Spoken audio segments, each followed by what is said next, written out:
The show's called PYRAMIDICAL. Medical about mind over matter and life beyond the earth, and about things of the unknown. Yeah, that's definitely what it's all about. Okay.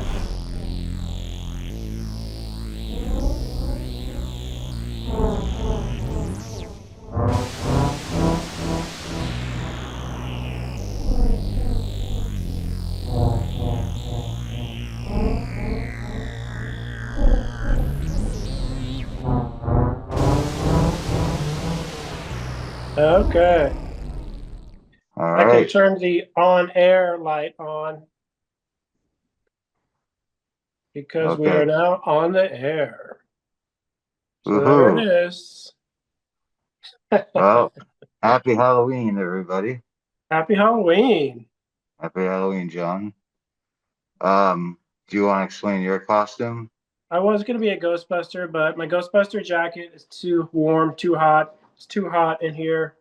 So I just put on my Beetlejuice t-shirt, and this is supposedly a Beetlejuice beanie, but it's kind of Huh, lazy. It's kind of lazy. that's It kind is of cool. it is officially supposed to be a Beetlejuice beanie, though. Even Yeah. though it vaguely doesn't look like Beetlejuice at all. Yeah. I like the Slimer in the back. That's pretty cool. Yeah, I was gonna do a Ghostbuster thing, but I do have some Ghostbuster stuff I can show later on. All right. Very cool. So what's your So, mask? What's your costume? my costume, I thought I'd do a little twist on uh, Eyes Wide Shut.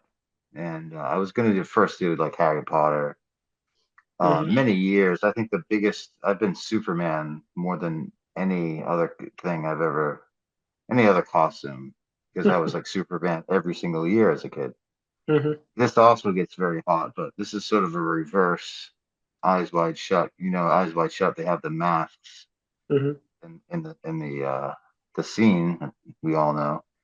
And Tom Cruise picks a mask. Well, I thought this mask actually kind of looked like Tom Cruise a little bit. It does a little bit look like Tom A Cruise. little bit, right?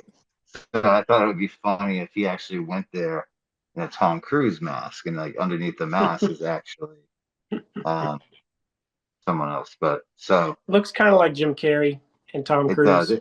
It's got that green tint. Yeah, it could be like the mask from Jim Carrey. It could be a Yeah, it could be Ghostbuster the thing. mask.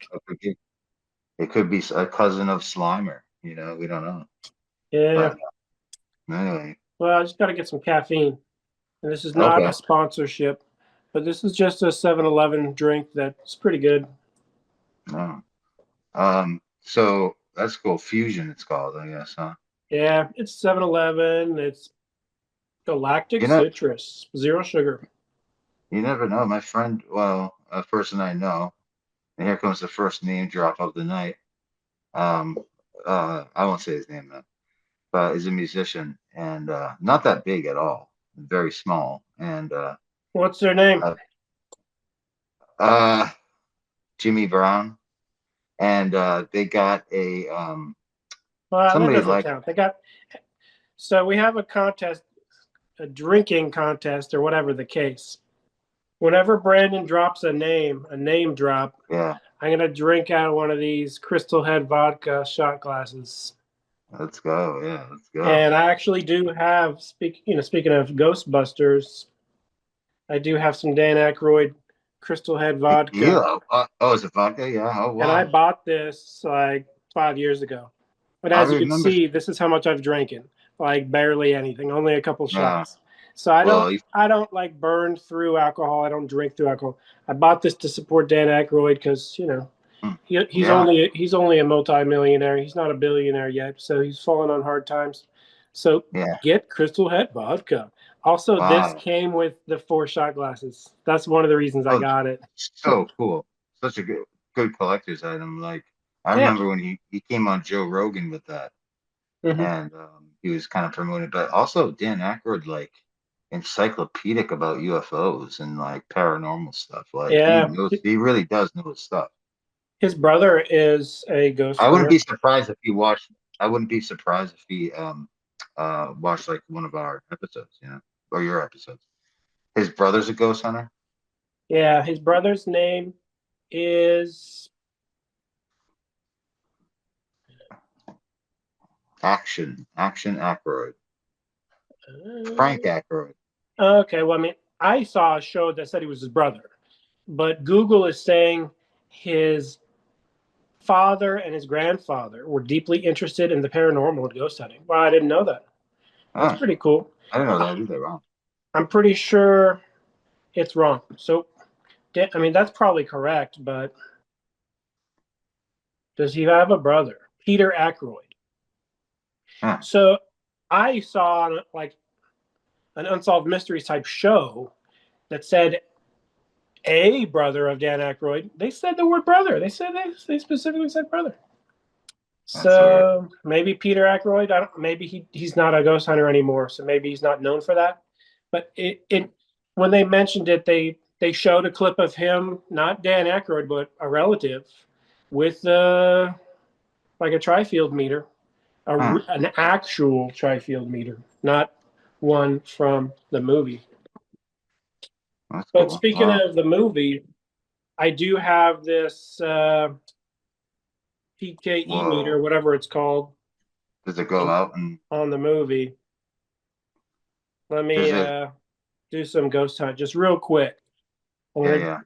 do some ghost Ooh, hunting. See there if it there's is. any ghosts around. Slimer.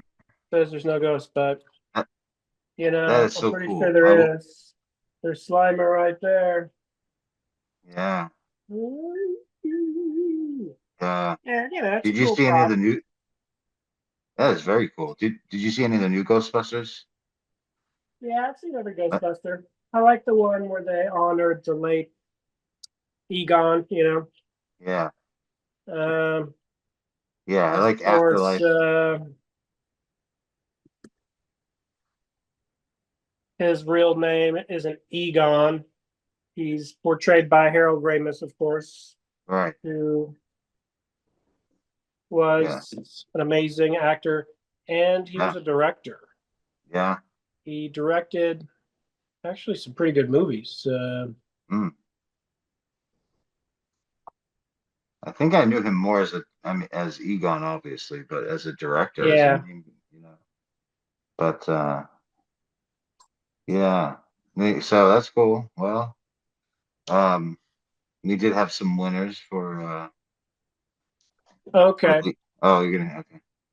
Um, Groundhog Day was directed by Yeah, Harold Ramis. that's right. So That's that's a right. huge blockbuster. That's an awesome movie, Groundhog Day. One of my favorite movies ever. Yeah. I forget who said it. I think maybe they asked. I forget who it was. Someone profound, George Harrison or something like that. And they said, what's like a perfect or the Maharishi or something like this." Mhm. Ron Bass or something like, how do you explain karma? What's karma like? And guy said Groundhog Day. I forget who it was exactly, but Mhm. like the movie Groundhog Day, you keep reliving the same thing until you get it right. Mhm. So, so that's cool. So you got some Well, I drinks. got to do a shot because you sort of dropped a name. I'll just do my first Yeah. shot. This is Okay. called Odin's Skull. It is Oh, an very cool. ancient mead recipe from the year 1700. No way. Wow, look at And that. I got this a couple years ago at World Market. So I don't know if it's any good. I mean, I think you're supposed Huh. to refrigerate it. I don't know. I hope I don't die. What's it smell like? Smells the same as when I got it, so it's probably good. It's probably good. Yeah. Mead is usually like a honey, usually sort of it's what the Vikings Yeah, it's like and a honey wine or something. the Anglo-Saxons would drink, and they thought it possessed magical power. Salud. I don't have a drink, but I'm gonna try this mead. ooh, Wow, it tastes better is it after a couple of smooth? years. Yeah, it's really Yeah, smooth. yeah, it Yeah, it's even preserves smoother well. now. Wow, it's not That's bad. good. Must be I was good expecting mead. it to Yeah, be too strong, but no, it's good and smooth. It's yeah. not bad. Usually it's strong. It sometimes can be thick. That looked like a good one. Yeah, you could tell from the Yeah, it's a color. Viking themed one. I got it because it has little runes on it. Yeah, it's very And, cool. Huh. it looks pretty cool. I was Huh. testing out different meads, and this was a limited edition for like holidays. Well, And, yeah, they all hang out at the Mead Hall. You know, that's where like the king hangs out. You know, and stuff. Hmm. The Mead Hall. But yeah, so I guess I Well, we're dropped. gonna tell ghost stories. There's gonna be ghost stories. This is a Halloween special. But we can tell any stories you want, anything you want to talk about, like Eyes Wide Shut. Oh my gosh, there's this guy on Twitter. Yeah, He's obsessed with Eyes Wide Shut. I don't know who he is, but I think he has Eyes Wide Shut. I can't remember his name, but he's like the unofficial Eyes Wide Shut. yeah, Like I've he doesn't seen have this a guy. name. All He right. put Eyes Wide Shut in his name, Yeah, and he has pictures of just Eyes Wide Shut, and he only posts about Eyes Wide Shut. Have you seen this guy? I have. He will say, "Oh my gosh, Zoolander is 100% based on Eyes Wide Shut." I'm like, what the crap? Who the crap is this guy? And then he'll post Yeah. 20 different scenes from Zoolander that have nothing to do with Eyes Wide Shut whatsoever. I mean, we're talking you would have to be on LSD to see a connection between these particular scenes. I mean, I'll give him this. Yes, um, the guy who directed Zoolander and acted in Zoolander, and his name escapes me. What is his name? Ben Stiller. Ben Stiller has watched the movie Eyes Wide Shut with his eyeballs. That is correct. Ben Stiller has seen Eyes Wide Shut and it's been impressed upon him. And did he make one Eyes Wide Shut related joke in the movie? Maybe. But the movie's not based in any way, shape, or form on Eyes Wide Shut. No, I know that. I've seen that guy around. Yeah, that's kind of funny. I don't know. It's kind of kind of reminds me of the Andy Kaufman guy. There's a fake Andy Kaufman on Twitter. I guess in his mind, he is honoring Andy Kaufman by pretending to be Andy Kaufman. So you can respect that, but Yeah, some. I'm not sure he's all there because he'll claim to be the Andy, and now he's just posting a bunch of AI videos of Andy, Oh, and it weird. barely looks like Andy. You know how bad AI is these days. You know. Yeah, right. Well, yeah, that guy. I've seen some of his posts, and he also takes like credit for absolutely every discovery in Eyes Wide Shut or every observation that's ever The Eyes happened in Wide Eyes Shut Wide guy. Shut. Like, yeah, he takes credit for like people are like, oh, did you notice her name is Helena? You know, or something like that. And he'll be like, oh yeah, I'm the one that came up with that. You know, it's like, dude, come on. You I know, wish I but saw yeah, Eyes Wide Shut in the movie theaters because I was told it had a grain on it. Kubrick had a specific grain, kind of like The Matrix. The Matrix has had a specific green grain that isn't exactly like the grain in the DVDs. It isn't exactly. It's slightly different. And hmm, like similarly, there is a grain, like a film grain effect, maybe to make it more dreamy. Who knows? But Kubrick wanted a specific grain on the film, and it was on the theatrical release, and then on VHS or DVD or whatever the case. I guess it would have went to DVD. I guess VHS were out the way at that point. But yeah. a lot of people commented, "Hey, it looks different from the movie theater." I wonder, yeah, the grain. That's interesting. What kind of grain it was, you know? But Yeah, I don't know because I never saw it. I mean, I did see The Matrix in 1999, which was amazing, but I didn't see Eyes Wide Shut until probably a couple years later yeah, me either. when they released it on DVD. That's when I saw. I probably rented Eyes Wide Shut at Blockbuster Video. Yeah, I don't know. I think I definitely saw it on like HBO or something like that, but I did not understand it when I first. I mean, I was didn't care. I don't know why, but yeah, I did see the Matrix. I was definitely way into the Matrix um, at the time. Mhm. Sorry, this thing is like super. I'm gonna have to take this off at some point, Yeah, you can take it off. Don't worry about it. It looks really hot. You can take it off. That's why I but didn't wear my Ghost Busters and jacket. yeah, it's actually it's cooled down quite a bit, but no, so but we did get some feedback. I'd like to read Okay, from your riddle. from well there's the riddle, yep, and we'll do that real quick. But also some letters some fans have sent me. Oh, So pretty cool. But okay. so the first one is yeah, of course we put out the riddle last week. And I say we, I say me and John, I guess. But it Yeah, was you did. You're all the riddle. You did the riddle. I I might try did to the come riddle. up with one. I'll try to come up with one in the Oh, that'd be future. cool. Huh? Yeah, I like riddles. yeah.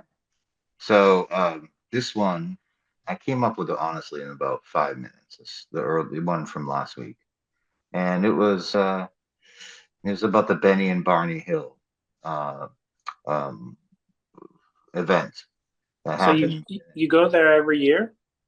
Go there every. Used to go there every single year. It's right in New Hampshire, of all Hmm. places. And there's a resort called Indian Head Resort on the Kangabangas Australian thing highway, which is Hmm. north of Mount Washington, which is where Goldrum is, where it's called the Bretton Woods Agreement, where America was taking out the gold standard. So north of that is um, the Indian Head Resort, and I grew up going to this place like year after year. I didn't know anything about UFOs. I've seen weird stuff in the sky and wasn't really into the Hmm. topic. Years later, about 2 years ago, I found out there's a plaque about a mile down from the resort. There's a little plaque, and Hmm. it says, "Here is the place where Benny and Barney Hill claim to be taken away from an alien." Yada yada yada. So I Hmm. thought where hill meets the ground would be a cool clue, and somebody got it like within hours of. Cool. So I think that I want, person, man. I yeah. wonder if that would be a good place to ghost investigate because I mean, Ooh, yeah, theoretically definitely. speaking, their abduction could have been ghost related. Who knows? You know. Absolutely. And I'll tell you what, I mean, going there year after year, it's always like a reset for me. And it's always been a place where you look up in the sky and you might, because it's so clear, you might Hmm. see some strange stuff, and like it's very free, it's very wilderness. And anyway, so that was last week. So congratulations to those winners, get in touch. And so this week's riddle I did make So up, they could and tweet you I or went, whatever the case. yeah, tweet me or can they email at Rasmus Yeah, they Gmail, can email or me at you can email me. rasmus@gmail.com. I can forward the info. Yeah, okay, all right, cool, awesome. So if they even want, remember it's the Thorn or Oaken Shield. I can also give you a cool sticker. Um, NBA have a lot of cool NBA Los Angeles Lakers old school from like the '80s. Irvin Magic Johnson stickers. I might actually give you those, John. But excuse me. Uh, it's kind of weird to cough with a mask that's smiling on. But anyway, I mean, if so it's this is. uncomfortable, you can take it off. You don't have to wear I it will. the whole time if you don't want to. Oh, I will. I will. Thank you. Yeah. So I think it's weird. So that's. But all right. So this is this week's riddle. You know, I'm not. There's no giveaway. Like we don't want to be gaggy and all that. But this is kind of just fun. So last week's was you could actually plug that into Grok and solve it, or Yeah, you can AI. plug it into AI. Everyone's going to cheat. That's Yeah, just that's fine. AI is a crutch Yeah. that, for example, non-artists use. But I Mm, foresee a problem when AI is a crutch even artists use, and then who's going to be creating real art? So exactly. there have to be some purists that stay clear of the AI slop. I could see it as a useful tool. For example, there's a book that I read in like fifth grade. It was mandatory. They forced us to read this book, right? Mm, And it was about an Indian who saw a cowboy getting arrested for stealing. mm, And then they saw that they took that cowboy and they put him in a luxurious apartment for free and they gave him food like a king. And that's how the Indian perceived jail. He perceived it as free room and board and free food, and you get to sit mm. back and relax. You don't have to Yeah. hunt for your food. So this Right. Indian, he steals on purpose, purposely gets caught and goes to jail himself. And he's like, I got it made in the shade. Yeah. Yeah. Yeah. And it was such a good book Mm, because this Native American, I say Indian, it says it in the book, Indian. yeah. This is Yeah. written a long time ago. And it's not Indian in the cupboard. It's not has No. nothing to do with little action figures.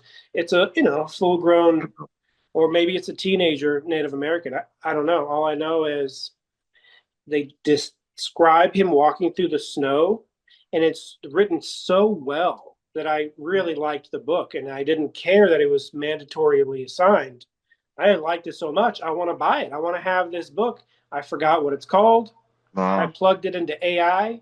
AI gave me 10 clues of 10 possible books, Yeah. and I think maybe it might have tracked down the book. So AI has some uses and some purposes. I'm Yeah. not 100% if AI has solved it, but all I can give it is that vague information, you know? Yeah. And it's So not, it's limited, yeah, it's limited, but it can but do more than a human when it comes to tracking down super obscure clues like that. sometimes it does work very well. And so it did solve last week's. At least it pointed right to the Benny and Barney Hill. So Mm-hmm. um uh this riddle says, okay, so this is week's riddle. I tested it out on Grok. So far, nothing. So or it's misdirected. So Grok Okay. doesn't understand it. So anyway, so let's go. Okay, here we go. Can you pass the test set in stone? It may take some intelligence to find this object. To guess this object is to combine Litecoin, Bitcoin, and Doge, along with the last alien survivor of a now extinct planet's loyal best friend. Morse codes are old. This is the central code. An Australian NBA basketball player holds the clue to your town. All you have to do is change a vowel, and that's it. Wow, cool. So we'll see. Riddle. So you came up with that by yourself. You didn't like type, you didn't Yeah, ask AI to make the riddle? not at all. No, Ah, cool. I did bounce it off to see if it could get what it is and Mm-hmm. the object is. And it's thrown off by a couple things and couldn't get it because the one I Nice. proposed before, it did was a Mothman. I'll just say that this is the Mothman, but before it was Mothman, and it Mm-hmm. did kind of hint to that. Mm-hmm. So, um, Well, it can train and it can learn to an extent. mm, So if you tell it the answer, it could theoretically memorize that and bounce it to right, anyone asking the same questions. So you don't yeah, want to tell AI what it is. no, so I haven't, and Okay. it kept on wanting to give it hints. I gave it a couple hints, and it still was Mm-hmm. thrown off. So, but now going back to the letters that I've received over the past week in the mail Okay. from various listeners. Wow. Someone Very, wrote on a scroll on an owl and they flew to your window. no, well, I don't know, yeah, whatever their mailing Okay. is. They're some of them are typewritten, a lot of them are handwritten. Mm-hmm. Uh, and there's a basically fan mail. So Okay. Okay. this one says, "Dear Brandon, very cool podcast." Wow, thank you. Um, I was unaware of how many things you so awesomely said. Wow, thank you. Your co-host slash guest Jack, and it's John actually, is cool too. Um, Jay in Austin. So Jay Rogan in Austin says. So thank What's you for his that. last I don't know. name? Jay Rogan. I don't know who that could be. In Austin, Texas, though. I don't know He if anybody related to knows. Joe Rogan? I don't know. Maybe. I don't know. I'm not sure.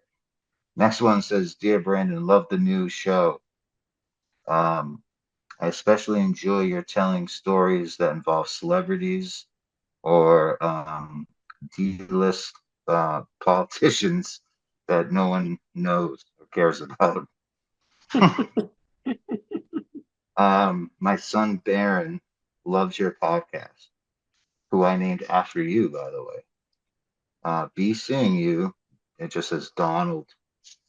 And the next letter says, and this is only the second to the last one. So, dear Brandon, thank you again. I don't know why they're all to me, but uh, Thank you for your interesting and very cool stories about celebrities again. Wow. Oh I, my as you gosh. know, as you know, love hearing these stories you tell. Your costume is so much better than John's in my humble IMHO, my humble opinion. I don't know how they would go that. How Yes, I can can they see. know about the costume when we haven't Well, done costumes until right now? I think you're gonna find out why in a second. Oh, and no worries on the cross. I blessed it, so it's fine. His Holiness, sincerely, His Holiness, the Dalai Lama, and Pope Leo. We met to talk about the podcast because we are huge fans. Looking forward to the Z27 t-shirts. So I guess they're big fans. Shout out to the Holiness His Holiness. Wow. We appreciate you and Papa Leo. Uh, Pretty cool. And this So one, the yeah, Dalai Lama and Pope Leo are skimping on one postage stamp. They can't get their own separate mail. yeah. You think they'd have that sorted out at least, right? Their own countries and whatnot. All right, so this last one, I didn't want to read. I almost didn't read this one because it Mm-hmm. comes from someone who's a little obsessed, been a little obsessed with me over the years. And I try to get away from this person. They keep coming back, but I thought they're a big fan, so why don't I just read it? They haven't been around in a while, so say, hey, Boo, it's me, KP. I remember when you lived in Santa Barbara, which is where I'm from, Goleta. I went to La Superica, the taco place, but you invited Wise Blood instead of me when I'm the one that put that in one of my songs. Well, I guess you've heard. Orlando and I are getting a divorce. It's true. When it comes to down to it, he just didn't know as much about Tolkien as you, especially the Silmarillion as you. Be seeing you.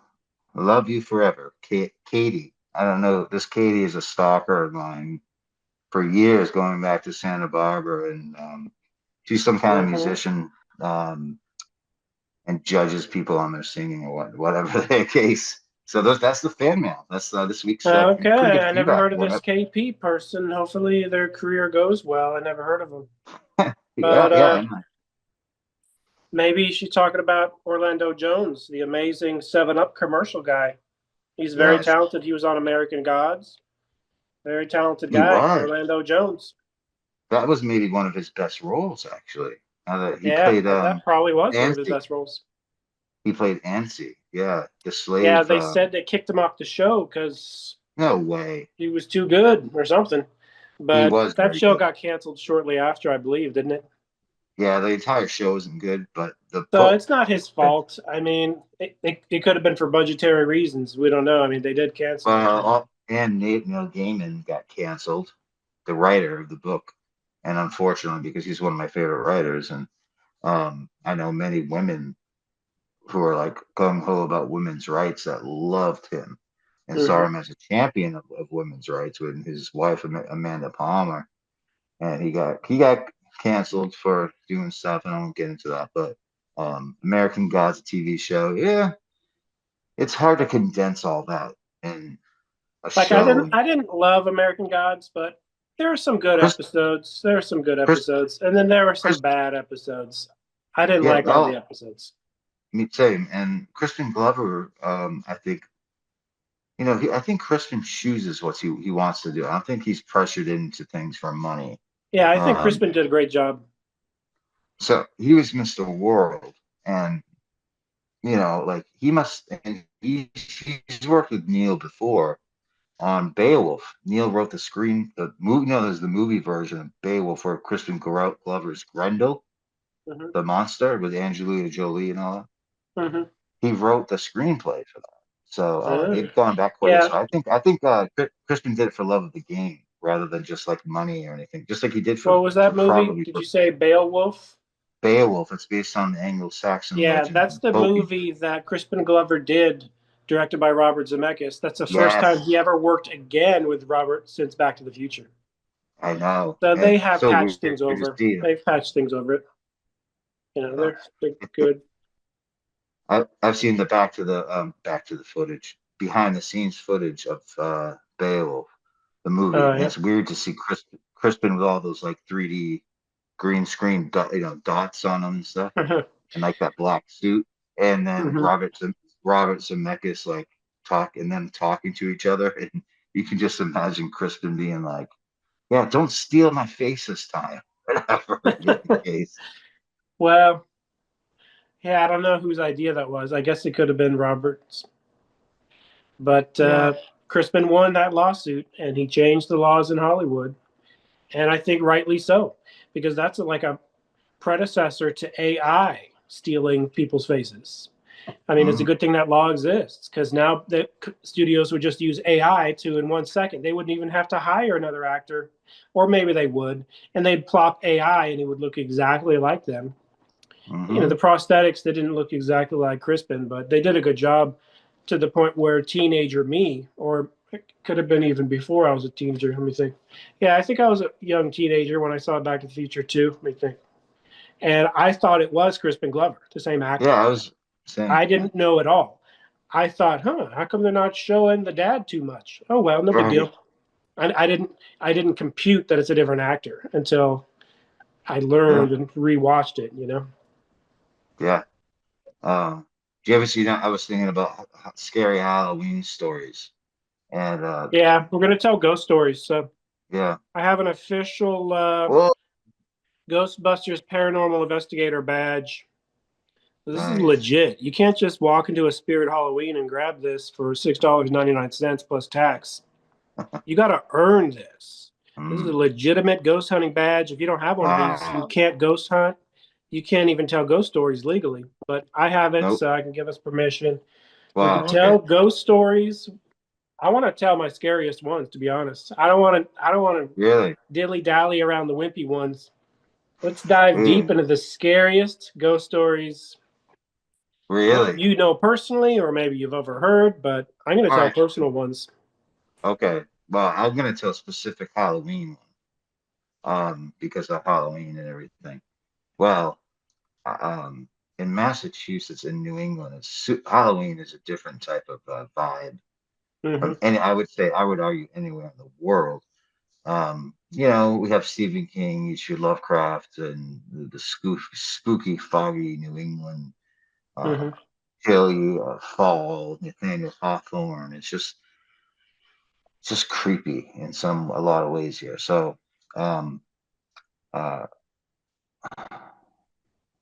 in New England and Massachusetts, there existed and there still exist these massive. They were set up in the like early 1900s, even some of them in the 1800s. Hmm. Um, Massive campuses, like college-sized campuses that are psychiatric wards. Okay, that were psychiatric wards, and then all got shut down.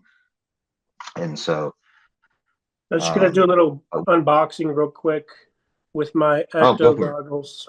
I've never opened them; they're brand Oh wow. new. So I'm gonna try Oh, these Ecto goggles on for the first time. But you can keep oh, keep telling your story. You can keep telling the story. okay, okay, all right. That's very cool.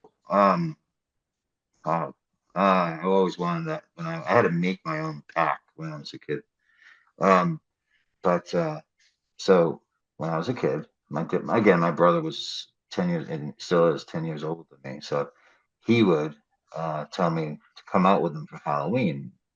So he'd be 16, I'd be like 6. And he could drive, and I was 6.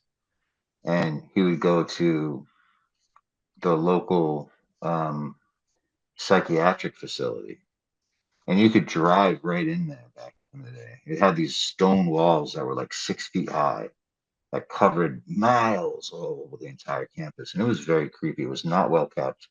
There's all these creepy old buildings. You would see people outside with helmets on, running into trees, just like very weird, unsettling things as you drove by. You would see all these terrible things. And my brother would tell me, this is where they keep killers and all these terrible people and all these things. And this is one person, though, that's the most insane of them all. And every Halloween, he stands out from the window and stares outside the window. Have you seen this firsthand?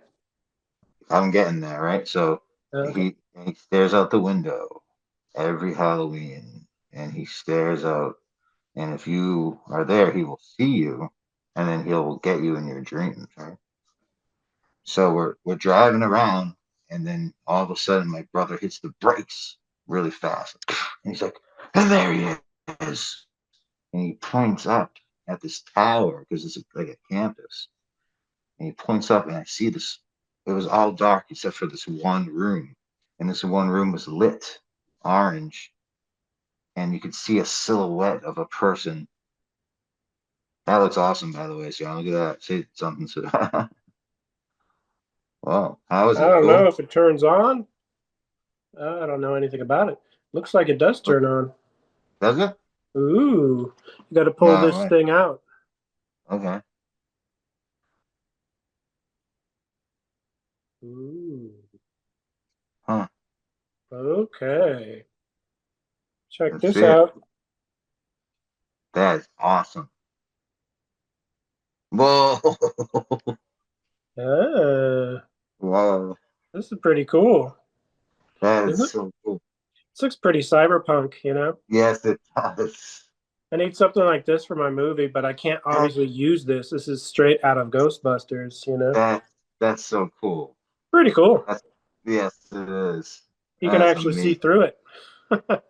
That's actually better than the glasses I had for tracking that I showed you that were like super expensive back in the day. Hmm. That's very cool. Wow, the little green light. That looks cool. It looks like a good Terminator or something. Like Yeah. that's pretty awesome. Not bad.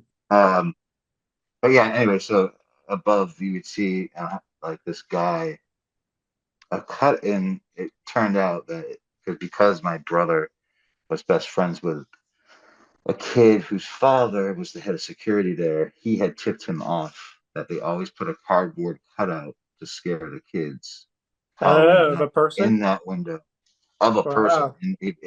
My brother was like, and he never moves. And that just made it creepy. But That's he never hilarious. moved. We watched. Oof. That reminds me of that movie, Let me take this off. Two Men and a Baby. Oh No, yeah. Three Men and a Baby. I don't know why I said Two Men and a Baby. But yeah, the Three Men and a Baby ghost. Have you heard about that? I Yeah, I had mean, to take that off. I Yes, rented I rented the VHS of Three Men and a Baby, me too. and I Me too. watched it twice. And I figured it out immediately. That is just the cardboard cutout of Ted Danson wearing the top hat. And behind the Yeah. drapes, it doesn't look like a top hat. It kind of looks like a beanie. And it's far away. It looks like a kid wearing a beanie. And the director's like, I don't know. I mean, I don't know if the director even said this. This is word of mouth back in the 90s. But word of Mhm. mouth back in the 90s was the director didn't hire any kid to stand there. There was no actor standing there. It must be a ghost. And it spread like wildfire. Like Mhm. the ghost in Three Men and a Baby spread pretty fast. We're talking, it Yeah. spread as fast as the Wonder Years kid growing up to being Marilyn Manson. It's fast, you know what I mean? It was one of those. It was yeah, but it was even different because Marilyn Manson hadn't existed yet, and so it was like we're talking. This was yeah, early urban myth, and Yeah. like there was that. There was the Wizard of Oz Ah, thing as well. Oh, very cool. And so, but yeah, there was that, and the one I remember getting the VHS with my brother and the whole family because you could hit pause and like pause again and pause again. It would slowly like and trying to get it exact. It was so hard to make out to prove mhm. anything, but it was Yeah. kind of creepy because they walk this way and it's not there, and then they walk back and then you notice it. So it was a Mhm. little bit of scary, but it definitely probably sold a lot of VHSs because of that. Yeah. It's time to tell a ghost story. Yeah. I got this at a thrift store for dirt cheap. It has a crack in it, but it still works. Yeah, here's the crack. I don't know if you can see the crack, but it still works. And I'm totally going to use this in my movie. Like, I'm making a cyberpunk movie. How would I use this? What am I using this for? Well, I'm going to use this in the movie. And I'm not going to tell you how I'm going to use it, but it'll be in the movie. It'll just be on the wall or something. It's not going to be a police thing, but, you know, the Ghostbusters, they put this on their car if they want to officially catch some ghosts or whatever and pretend to be law enforcement. So, ghost stories. Wow. Okay, let me just talk about Dan Aykroyd, I guess, for a second. Dan Aykroyd wrote Ghostbusters, the movie. He's the original guy that came up with Ghostbusters. Sure, I'm sure other people helped him with the script, but he's the guy who formulated from the beginning. From day one, no one else was working on Ghostbusters, just Dan Aykroyd. He's the main guy. And it's because Dan Aykroyd said, and he was on a podcast, he said, I've heard him mention this story twice. So he does mention it, but he doesn't mention it all the time. I've only heard him talk about it twice. You think being so famous about Ghostbusters, he would have talked about it 1,000 times, you would have heard it 1,000,000 times. I've only heard him talk about it twice, and he sparingly, carefully chooses his words because he knows how it sounds. He knows how it sounds to have witnessed a poltergeist activity. He knows people probably treat him crazy. So, but Dan Aykroyd is such a smart guy, such a genius, I would say. But he turned such a scary thing as living in a room with a poltergeist into a comedy that is beloved among millions of people. Ghostbusters. I couldn't have done that in a million years. I probably would have turned it into a horror movie or something, or a thriller, at least a thriller. But he went the opposite direction as most people, turning it into an amazing comedy where you're not scared. You're not scared of Slimer. Slimer's a cute, cuddly, fat ghost that just eats up a bunch of hot dogs. And, he's not scary at all. So there's a lot of different aspects to ghosts. They're not all scary, But Dan Aykroyd said he was filming Blues Brothers with John Belushi, and he was renting a room during the filming of Blues Brothers, and that room was super haunted. He said he got home, was dead tired. In the middle of the night, on movie sets, they're going to shoot for 12 hours straight sometimes. He was dead tired. He said often he witnessed and heard and saw anything that he put on the dresser would be moved around and played with. Whether he put his watch there, any of his personal effects, they were moved around and played with right in front of his face.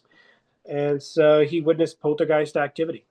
He said one of the most extreme things that happened was he went to bed dead tired after filming some shots for Blues Brothers, and the poltergeist got in bed with him and spooned him.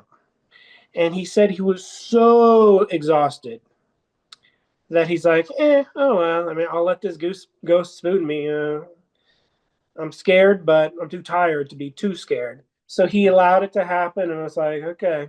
And he said the scene in Ghostbusters where there's Right. a guy's belt is being unlatched by an invisible ghost. Kind of Yeah. an X-rated scene, except it doesn't get to that point because it's a comedy, family-friendly movie. But he said that scene is inspired by real events. Now, the ghost didn't actually unbuckle his belt, but that's kind of how he felt. Like it kind of was attracted to him and wanted to sleep with him, and it did. But just in a next to him in the bed.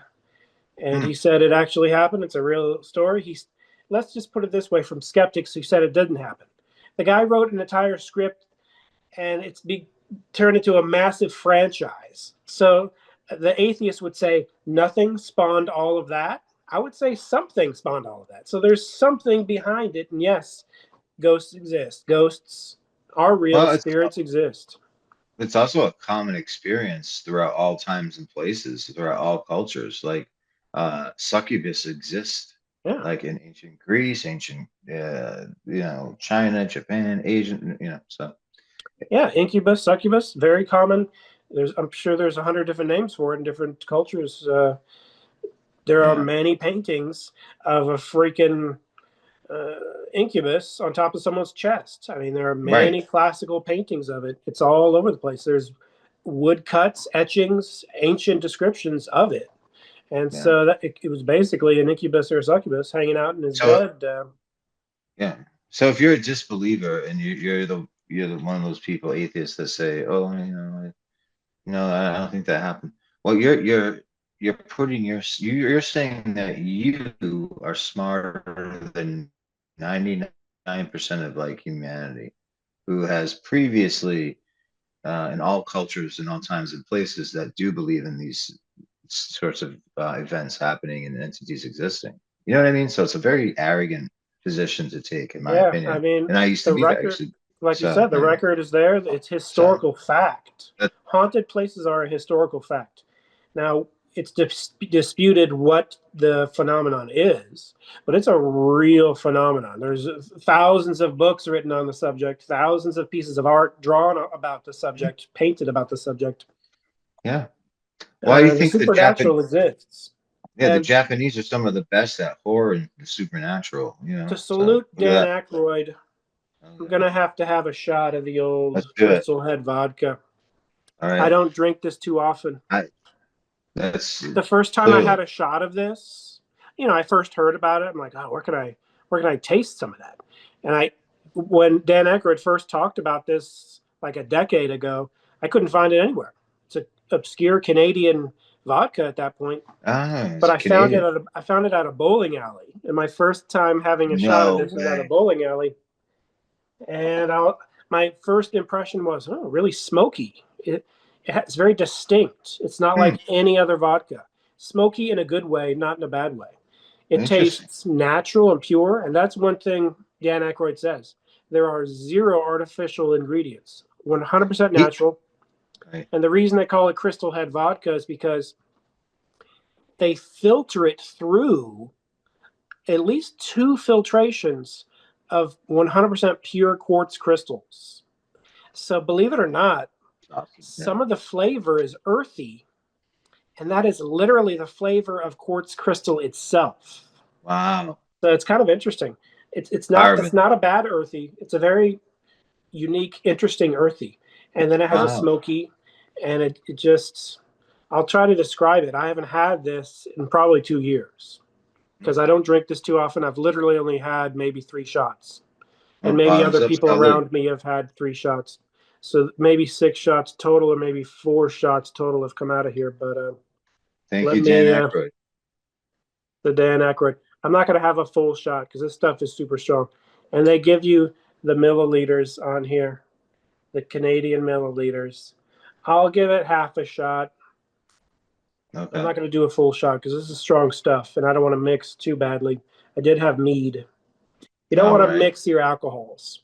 No, For bad example, idea. never have tequila and vodka and whiskey. Never Ugh. mix. Oh, Always stick. If you're going to have tequila, stick to tequila all night and don't have too much. Have yeah. margaritas or whatever the case. If you're going to have vodka, try not to mix too much with other stuff. Like beer can be mixed usually, but not strong beers, whatever the case. Hmm. Okay, here is half a shot of Crystal Head vodka for Dan Aykroyd.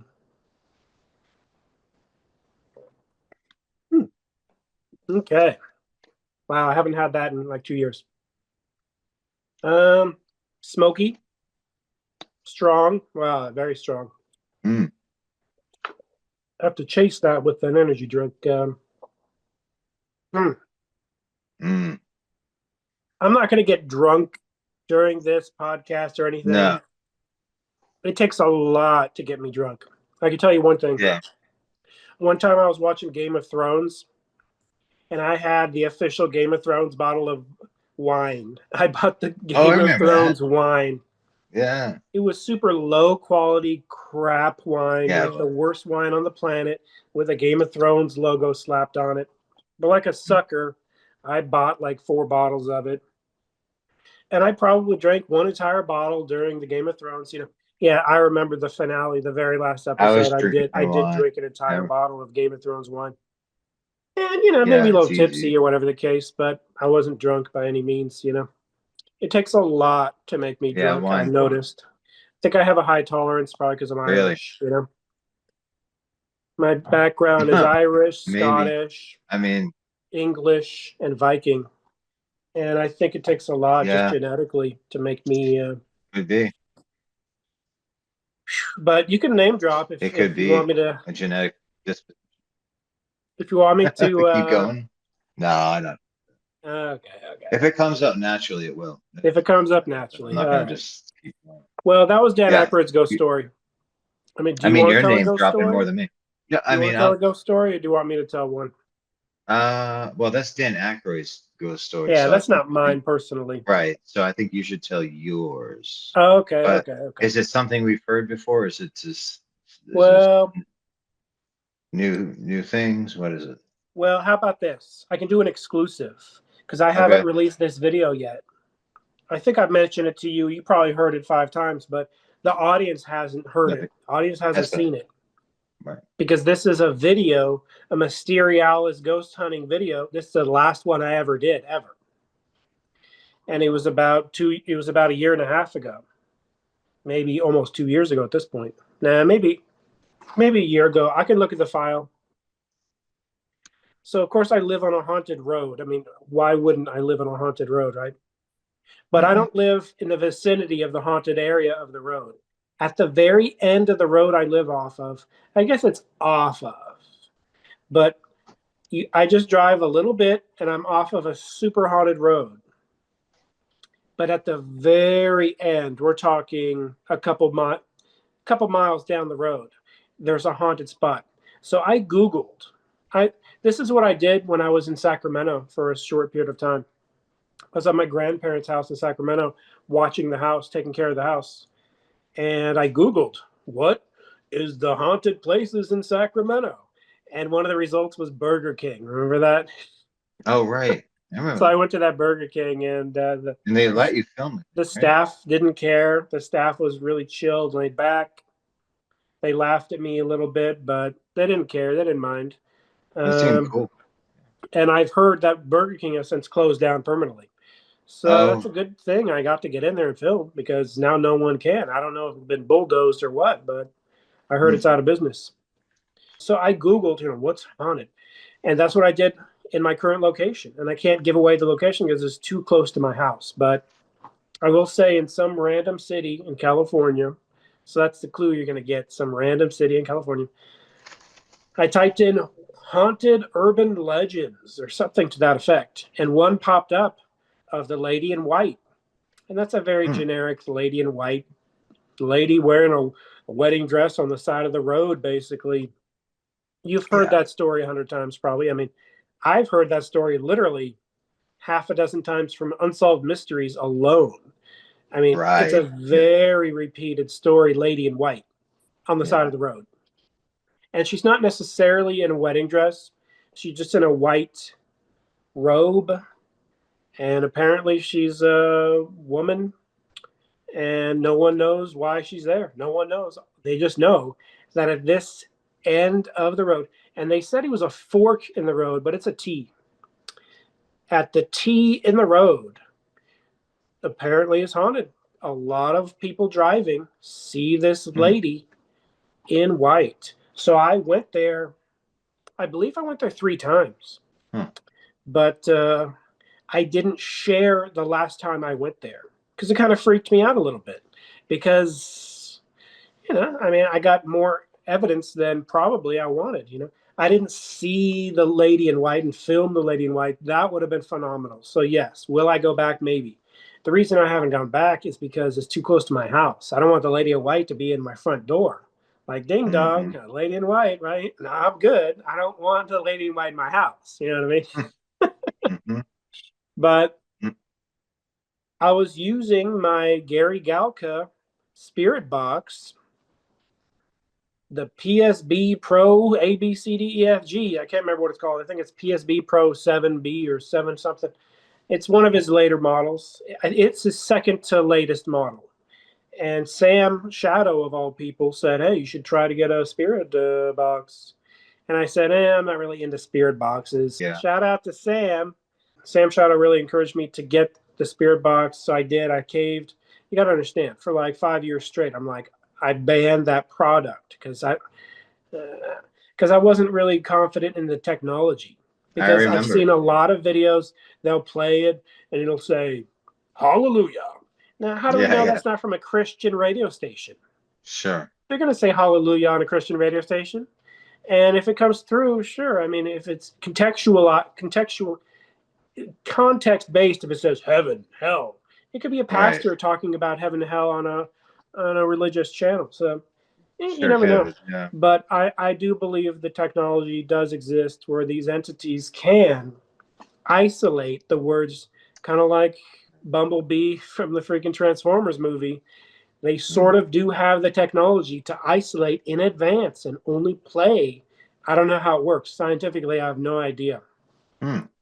So I turn on the spirit box, and this happens to be a station with nothing. It's static. And on top of that, Gary Galka has in his how-to, you're not going to get stations. And he isolates it and tweaks it where you purposely won't get stations. And he cuts the antenna off where there's no antenna to get stations. So he goes above and beyond, and he like removes the antenna off the circuit board. He goes above and beyond to make sure you don't get stations. And so could you get something like a cop scanner? Possibly, but it's all based on context. If you say, is there anyone here? Yeah, I'm right here. Now, what are the chances you're going to tune into a radio station where the DJ is saying, yeah, I'm right here? It's not going to happen. Mathematically, that's very unlikely. You know what I mean? So, but that basically happened to me. That happened to me at this a T in the road. It was pitch black. Wow. It was dark. They say the lady in white shows up on a full moon or just a really dark and dreary day or a night, specifically at night. She doesn't show up in the day, but I guess at dusk might be the first time you could theoretically catch her. I've driven down this road many times, but I've only driven to the end 3 times. I drove there when it was raining, and that was particularly creepy.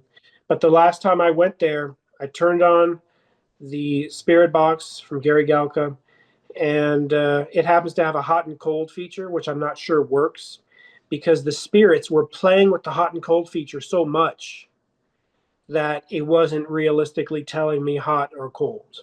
I think the spirits were going straight into the device and touching the hot and cold buttons. Now, that sounds like a weird thing that's not possible, but that's what I think happened based on the fact that I could hear their voices. I said, this is the brand new Gary Galka spirit box with the hot and cold feature. Here it is for hot, here it is for cold. And a really clear voice came through, and it said, neat.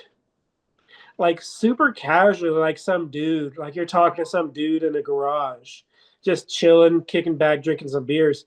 And the dude goes, neat. He almost said neat, like he's making fun of me for being a nerd. Like, oh, that's neat. That's how the spirit literally came through on the spirit box. I was describing to the ghost. Mocking you. Yeah, mocking me. So, like, I mean, I have to admit, do that. It did have a demonic vibe, but kind of like a bro surfer.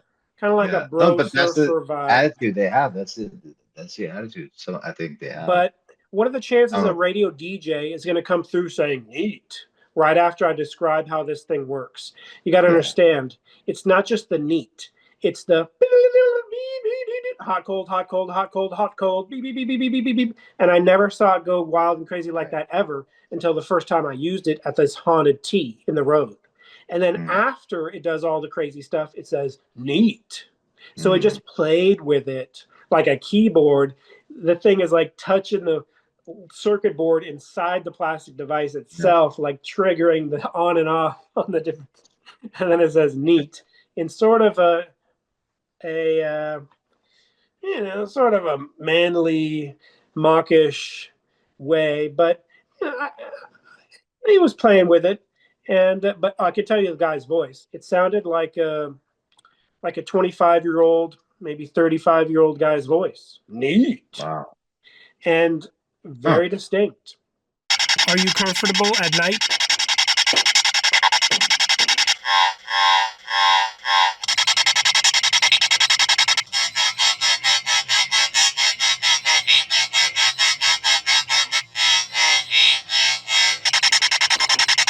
You can touch the device in the middle if you would like. So you touched it. The device in the middle has a temperature meter. Yep, when you touch it, it goes off like that. That's neat? Is that what you said?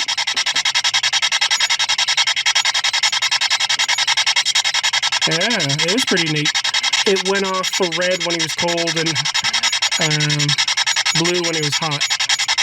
So it might be reversed, I'm not sure, unless you have the ability to just trigger it, and it really doesn't matter if it's hot or cold. But it's 65.4 degrees in here. Wow, you're really playing with the device in the middle. Dang, this location is legitimately haunted. Okay.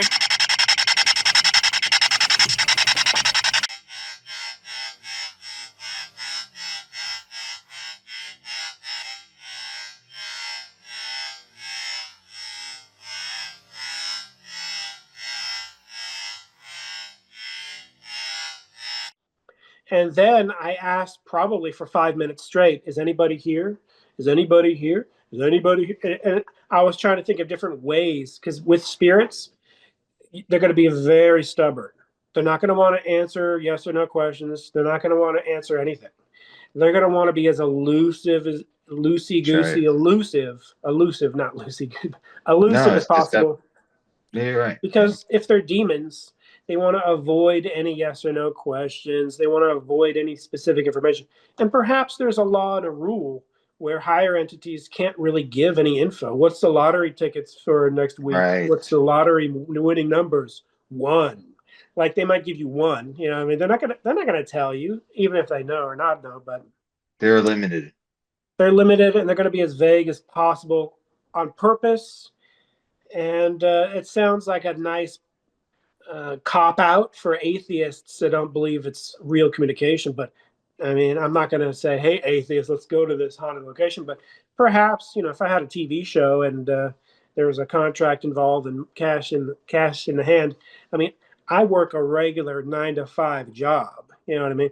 If I didn't and I was Zach Bagans, I would say, hey, atheists, let's go to this place and try to get their reaction, you know, they're after the fact.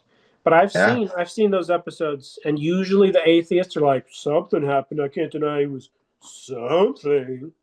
So it doesn't really permanently make them, it doesn't convert them over to a religion on the spot or anything. No, it doesn't.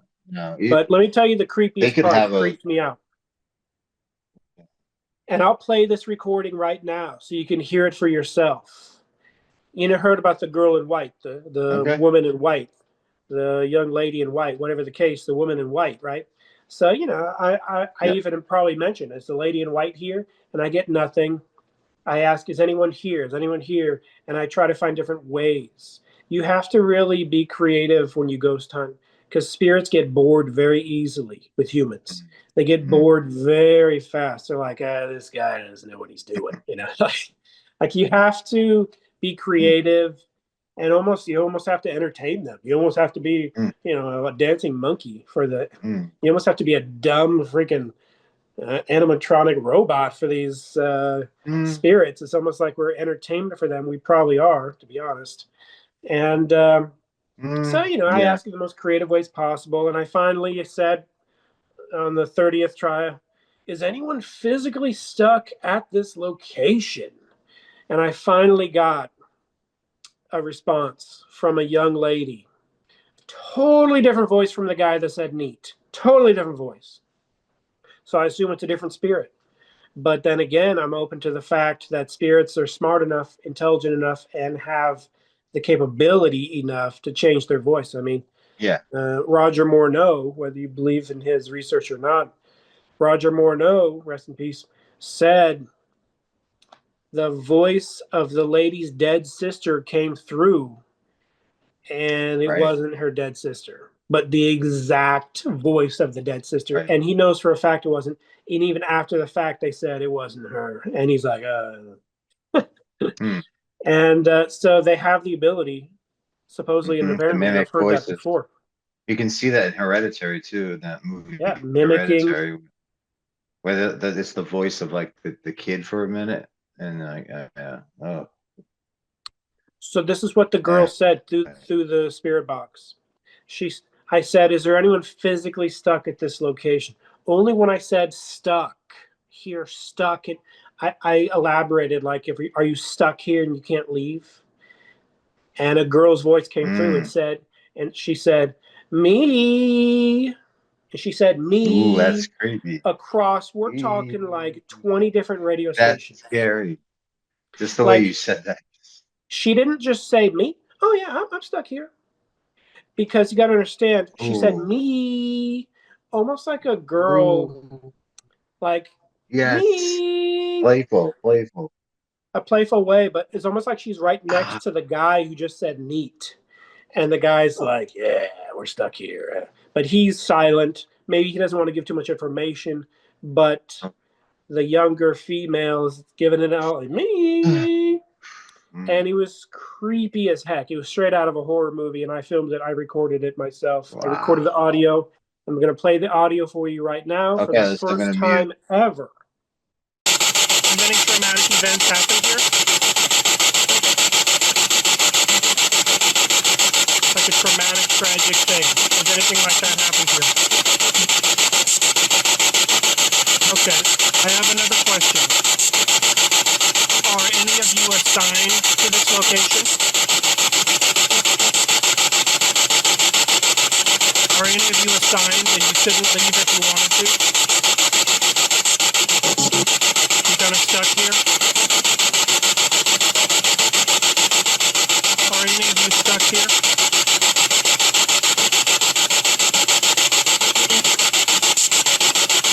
You are?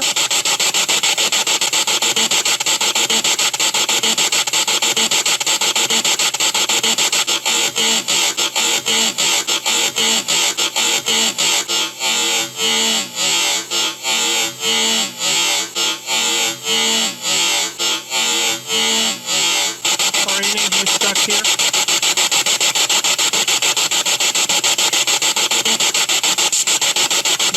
You are?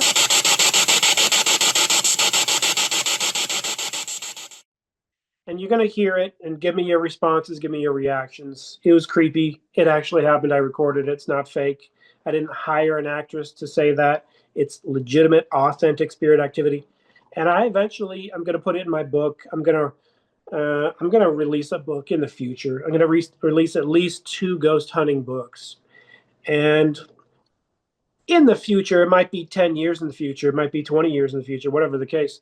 We're talking close to the point where I don't care about the potential for, I mean, it'd be nice to make a documentary on this stuff, you know what I mean? And it'd be nice for people like Zach Bagans not to steal my locations. I have nothing to my name. I'm flat broke, okay? But having a couple super haunted locations that nobody knows about is, I mean, it's an exclusive thing. And Zach Bagans made freaking Demon House, and I'm sure he made a decent amount of money off of that Demon House movie. What's that movie called? It's called Demon House. Something like that. There's plenty of room to go around. There's plenty of money to be shared with Yeah, new Demon and House upcoming creators. 2018 documentary. Demon House 2018. Zach Bagans bought the house and demolished the house so no other ghost investigators could ghost investigate it. Wow, really? That's a little extreme. I wouldn't buy a location and destroy the house. That's above and beyond. I might Mm. put some bars on the windows or something, but I'm not going to destroy it. Basically, what Geez, happened was Zach Bagans found out that a second documentary filmmaker was doing a documentary on the same thing. that's right. And he was so like mad that he already paid off the family, that none of the, like half the family members couldn't talk about it because they already signed NDAs and contracts. And he was so mad about that he destroyed the house so that second documentary guy could just film a plot of land. Like, he's kind of screwed. And his documentary, I haven't seen it come out yet. Then again, I haven't searched for it, but you got to understand, in the ghost hunting world, it's such a popular subject that the grist mill, this haunted tea at the end of the road, there will be 100 ghost hunters pretending not to be interested, but they'll steal it and they'll claim they discovered it. And I discovered those two places, and except for the T, the T at the end of the road, I did Google it, and a couple people know about it, but it's an urban legend that nobody knows is real or not. And I know for a fact it's real. I got the girl's voice on video audio to an extent. I'm recording myself holding the device, and it's pretty creepy. It's pretty amazing. All right, well, I'll just tell my story that reminds me of that. And Okay. this is what I don't know if I've ever talked about this one before, but I did talk about the Ouija board experience that I had. And it was crazy and scary in and of itself. When I was about 6th, 7th grade, 8th grade. And over those years, in about 8th grade, after that all those events happened with the Ouija board, and I got rid of it, and it had been years. My brother would off and on come back and live with us in the house, in my parents' house. And again, he had been, I think he already moved to California, but he came back for a summer for whatever reason. And this is the summer after, a year after I had done away with the Ouija board, but there might have been still a spirit in the house. So it was the same house. And one day I was in my room and he came running upstairs, like yelling and screaming, and burst into my room and was like, "Brandon, what are you doing down? Why did you do that?" And I was like, "What?" And he's like, "What the heck?" He's like laughing at me, like, why would you do that? I'm like, "Do what? I've been up here. I just got home from school. What do you leave me alone? Get out of my room." And he's like, you tickled me. You were tickling my feet. And I was like, "No, I wasn't." He's like, "What are you talking about?" I'm like, "I just got home." He's like, "No, no, yeah, like you came down because I had like a finished basement, which is like a living room kind of area, den." And he was down there and hanging out, and he fell asleep or was like on the edge of sleeping. And he could hear what he thought was me as a little kid.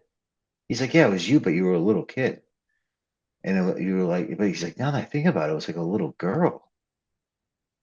And this is the experience I had. Not even, he didn't know about this. He had never been to this house before. Well, he'd been there, but never knew about this.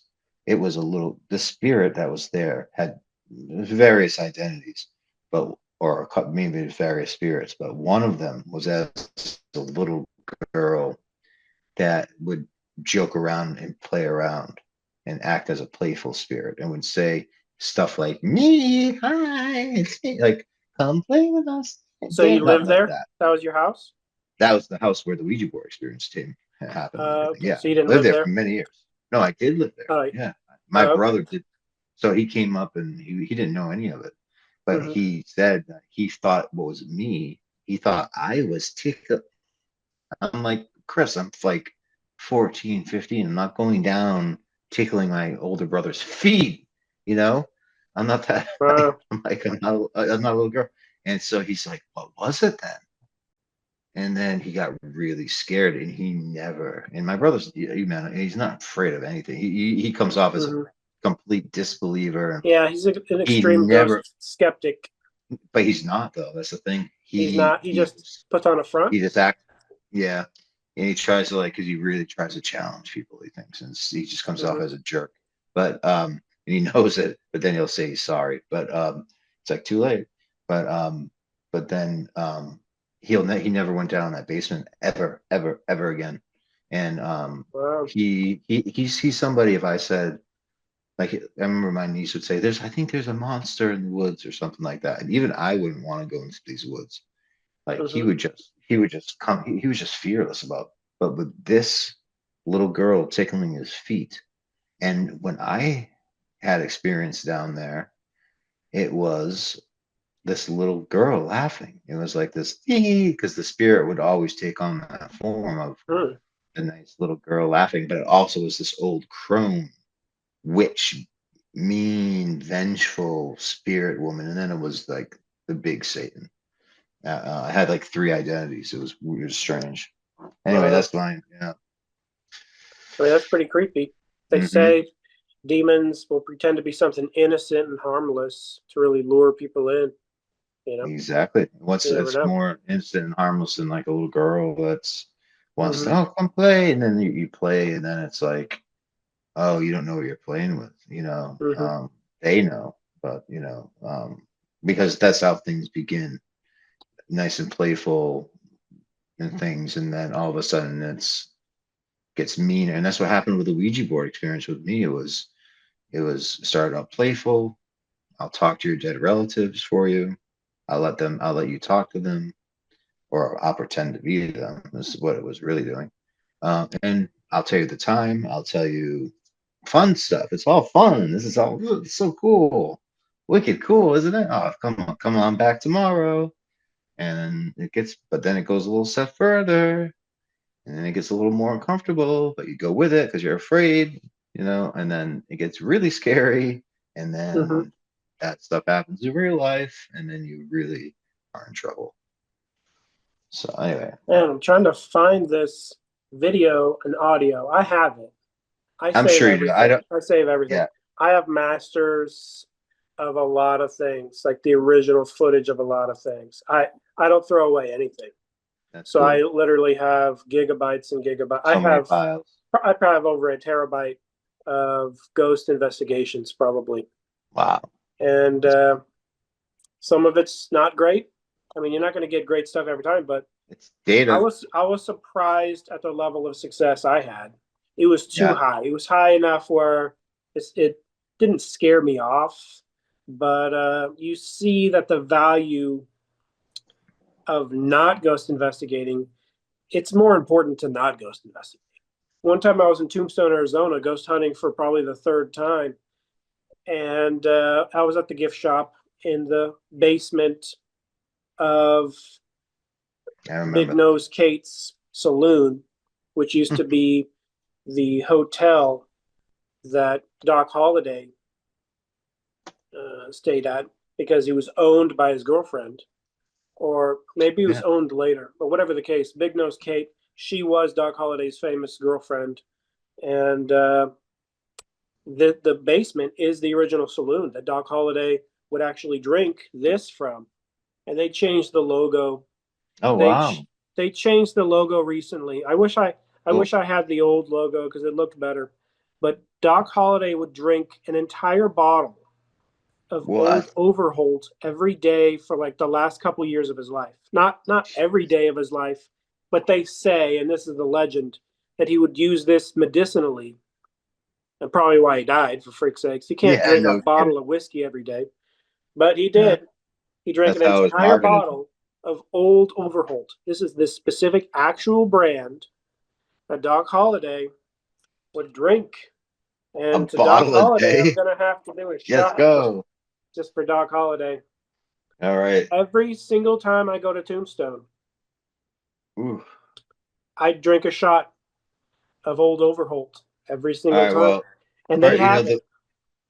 Every The saloon, proper every the proper way. saloon in Tombstone that's worth its salt has a bottle of old Overholt. That's so cool. Wow. So this is the Cheers. stuff. It's unique. It tastes different from any other whiskeys. Straight I'm a rye big fan. whiskey. And yes, you're not supposed to mix, but Cheers. whiskey, one whiskey and one vodka is not too bad. It's when you start mixing 3 whiskeys and 3 vodkas that it starts to be Yeah, bad. one of each. That's you're fine. But Cheers. man, this is to the brim, to the top. We're talking a full 1 ounce You're gonna need the chaser. You got your of chaser ready? old Overholt. Okay. Has a kick. Ooh, yeah.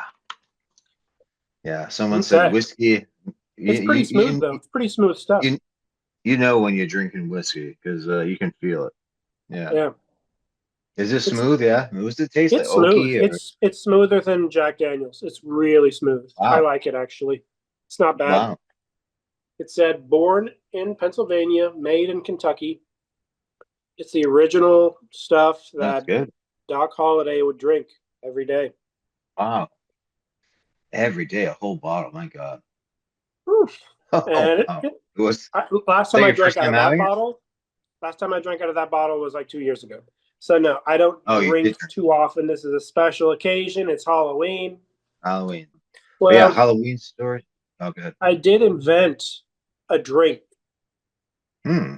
So I'm drinking zero sugar Root. sodas these days. 100% zero, because Yeah. I'm losing weight. Yep. I'm losing weight for a role, for a giant movie role, a huge movie role of a character in a movie called Necktie Lumaton. So even though Hollywood isn't producing this, I'm producing it myself. The character can't be some couch potato, okay? He has to lose a couple pounds. So I'm Yeah. drinking, nothing but zero Yeah, sugar you look like stuff. you lost a lot of weight, actually. Yeah. I mean, you can't really tell that I lost I weight can tell yet, even but in the I've lost past few 40 weeks. pounds. I've lost 40 Whoa. pounds, 40 pounds. Now, you would think I would look way different, 40 pounds lighter, but I almost look the same. No, not really. I So, can see it. Yeah. but A I lot off just the need to lose face. 15. I just need to lose 15 more pounds. And because it always goes up and down, I'm Hmm. shooting for 15 to 20 pounds tops. I'm not going to be like super skinny. All right. I Yeah, just no. want to look, I Fit. want to look a little more youthful. The character is Sure. kind of youthful, and it's me. I mean, it's the character isn't me, but I'm Yeah. playing the character, and I don't want him to look like a schlub. You know what I mean? Yeah. Right. So here's my favorite glasses, uh, What is that? drinking glasses. It's from a bar in Milwaukee called Safe House. It's actually a spy themed bar Oh, in cool. Milwaukee called Safe House. The only way to get in is to get the secret password. Oh, nice. I like that. I really want to go.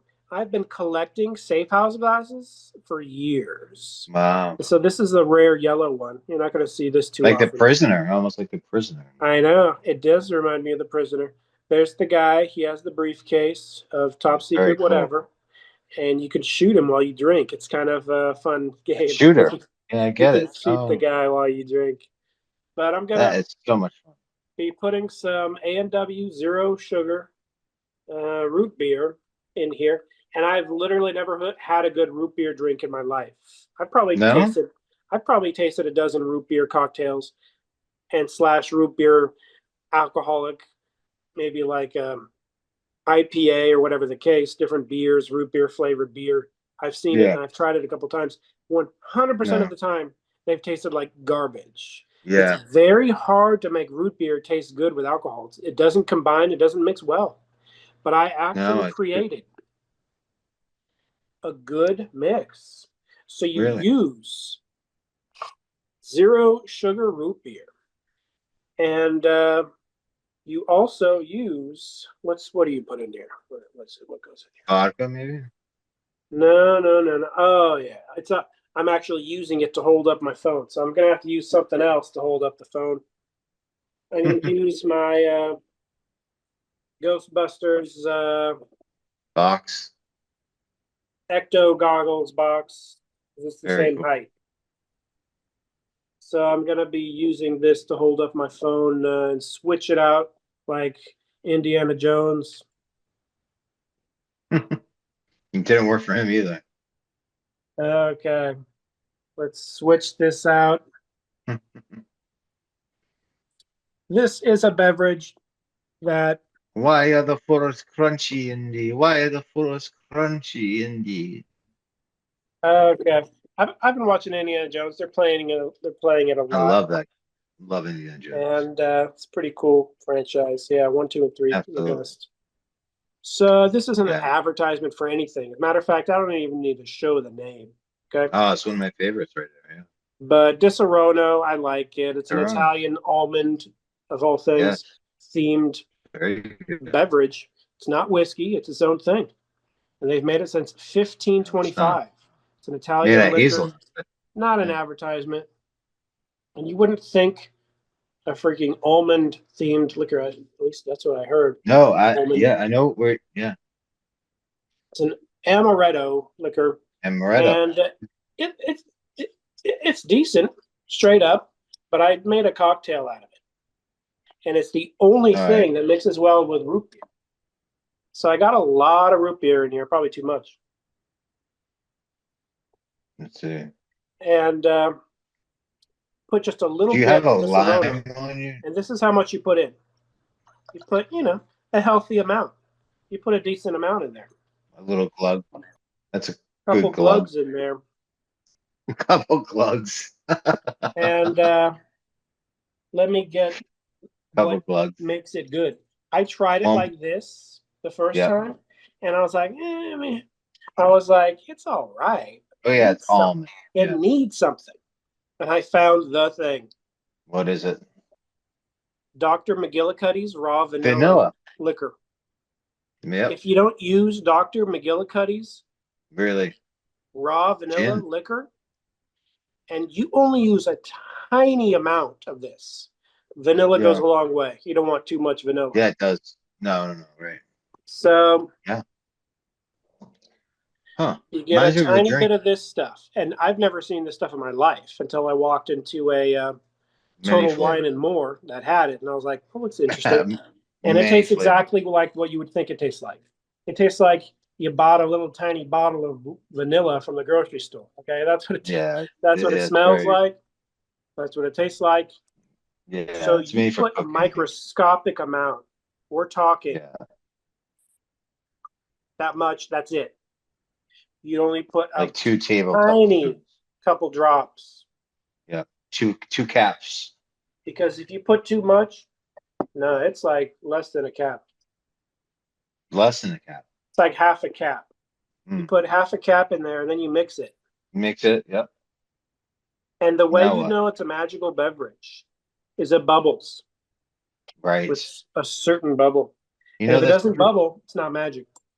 Did you know I invented this cocktail, and I haven't dubbed it yet. And I'm going to Google, and someone's already going to. There's going to be a website with 50 restaurants, probably with this name. I just came up with it, but the name is Vanilla Chinchilla. I love it. It's good. I don't know if someone's used Vanilla Chinchilla. Let's look it up. Probably doesn't sound. I don't think so. Not in the drink context, at least. I've never heard it. But I'll tell you what, there is a drink. In the drink context, I don't think anyone's used it. There's a thing, I'll tell you something very strange that also uses an amaretto, I believe. But it's Frangelica instead, okay? Frangelica, which is an Italian liqueur.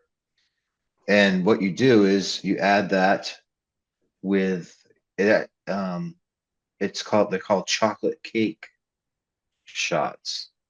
And you add amaretto vodka, absolute vodka of all things. And then guess what? What makes it chocolatey?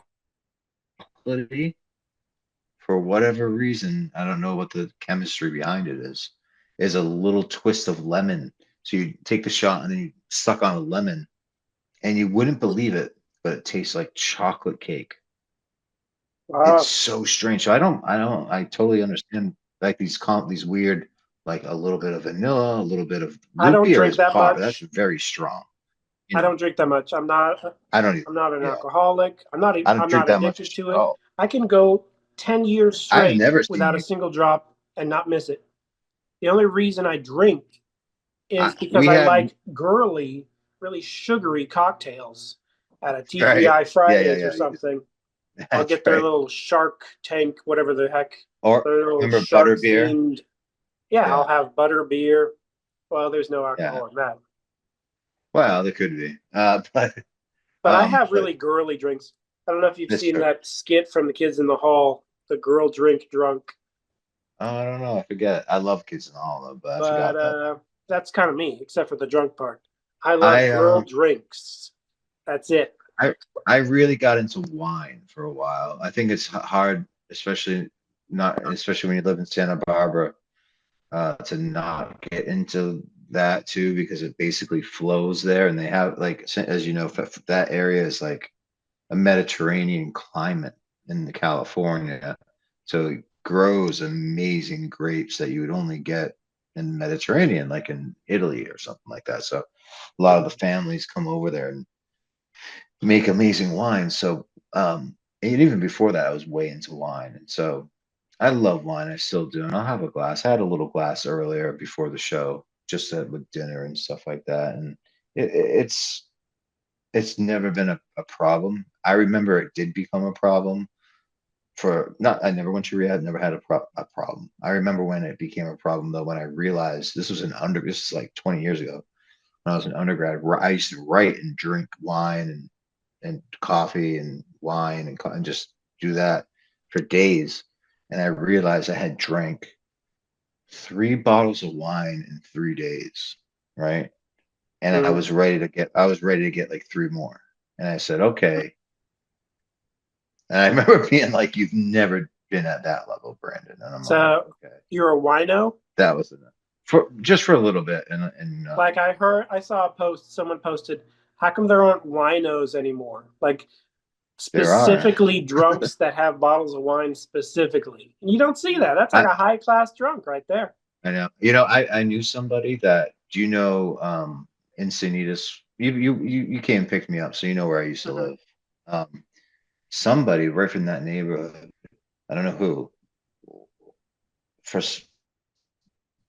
in some kind of rage or something, walked into where Tom DeLonge's To the Stars Academy is.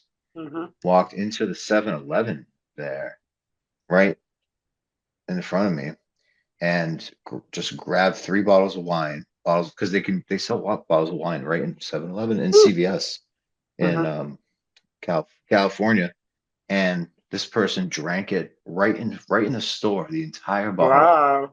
and threw it That is away, a and wino the right there. cashier Yeah. and walked out with Wow. a handful of them, or 2 handfuls of them, and then later on, I found that person passed out um, in front of To the Stars Academy, That's crazy. Wow. and it I sounded like mean, he was on the phone. I've seen people walk into a store and eat beef jerky, and perhaps Yeah. they're starving to death. You know what I mean? I mean, some people are desperate, but No, nobody no, needs to yeah. chug a bottle of wine. Nobody needs that. I'll tell you a terrible story. So my friend Marlon, who does have a did have a alcohol problem. Um, he even laughs about this, so it's not bad. But one of his lows was him going into like a Whole Foods. You know how Whole Foods is like, you know what a Sprouts is? It's like a Whole Hmm. Foods. It's like Yeah. it's like a even upper crust Whole Foods that they have in like around Santa Barbara, LA. And Hmm. he walked into one of those, and there's like a million people asking you if you need help. And he was from the East Coast. He didn't know what this was. He thought it was just a grocery store. So people are asking him help. He's like, I don't need help. He walked up to the little wine section, grabbed a Hmm. bottle, went to the bathroom, had a McDonald's cup or a big gulp or one of those things, Yeah. poured the bottle of wine into the big and chugged it, the rest of it into this McDonald's cup that was like Hmm. 64 ounces. Right?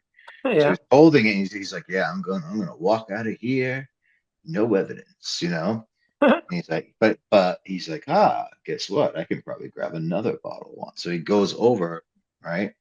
Uh-huh. Goes to get another one, drops the big gulp. No, I'm sorry. He has the big gulp in his hand, drops the other bottle of wine. It Hmm. Oh my smashes, gosh. sprays, and then he drops the big gulp, and that drops, and then he just runs out of there. Wow. So you can You get know, really low. so you know this guy? Yeah, my friend Marlon, he's a character. You'd have to meet him. Okay. If I think you might have seen him on my Instagram. I'm showing him and my friend Nick. Hmm. I'm playing for him footage of like, I don't know, one of your investigations. And I was like, hey, Marlon, what do you think about the grist mill? And he's pouring a shot of Basil Hayden's whiskey. He's like, because we're whiskey connoisseurs as well. Hmm. And you got to have Mashimo cherries and the Basil Hayden's. Hmm. Try Basil Hayden's next time. Well, I'll get you one and we'll have it together, or whatever. But he's like, and he's very open minded, Mom. Said Hmm. inconclusive. He's somebody that you could put in Necktie Lumaton. He is an excellent actor. Well, for Always has Necktie been. Lumaton, I do have a lot of people that want to be in it online, 1,000 miles away from me. Really? And you're Yeah. going to be in it. And As a voice. anyone who I've already said you're in it is going to be in it. I'm Yeah. not gonna put the casting call out yet, and I will tell. I'll give you options. I'll say, hey, Brandon, do you want to be this character or this character? Yeah. I Let don't me want to know be what you want to evil. be, and I just hope you can film it with a decent camera. But the character is going to be talking Yeah, to me too. people online, and I can give that much away. I mean, like George Jetson, he's going to be talking to people on screens or whatever the case. And I heard they are going to make a new Jetson starring Jim Carrey, so that sounds Is interesting. that right? So I I mean, have George this. Jetson just pushes one button. That's his job. He pushes a button and the robots do everything. That's a job that's really applicable for It's cool. today. This is So you got a drone, huh? Hey, that looks similar this is to a a little drone. drone that I actually bought a drone recently, and it looks similar to that. Does it have a camera So on the it? GoPro, I guess, goes in there. I think it does, and the camera goes in there. And so, Yeah, I got but the these drone things, like, similar to I do that. have some good camera. Yeah, I Yeah. flew it once in my room just to test it out. And So I'll have access to camera. I think I'm far going as to I have to can, get a better like, I'll drone have for the access. movie. So for the movie, I am going to have to get a Yeah, couple I'll have high access. shots. And so I might splurge and get a decent drone that can actually film. For the Mysterialis intro, I have a good one. I freaking made my own attachment to a drone with my GoPro, and I just screwed it on myself and glued it on Oh, myself. cool! Really? And I just turned it on and flew it, and I couldn't see anything. I was looking at the footage after it fell into a tree.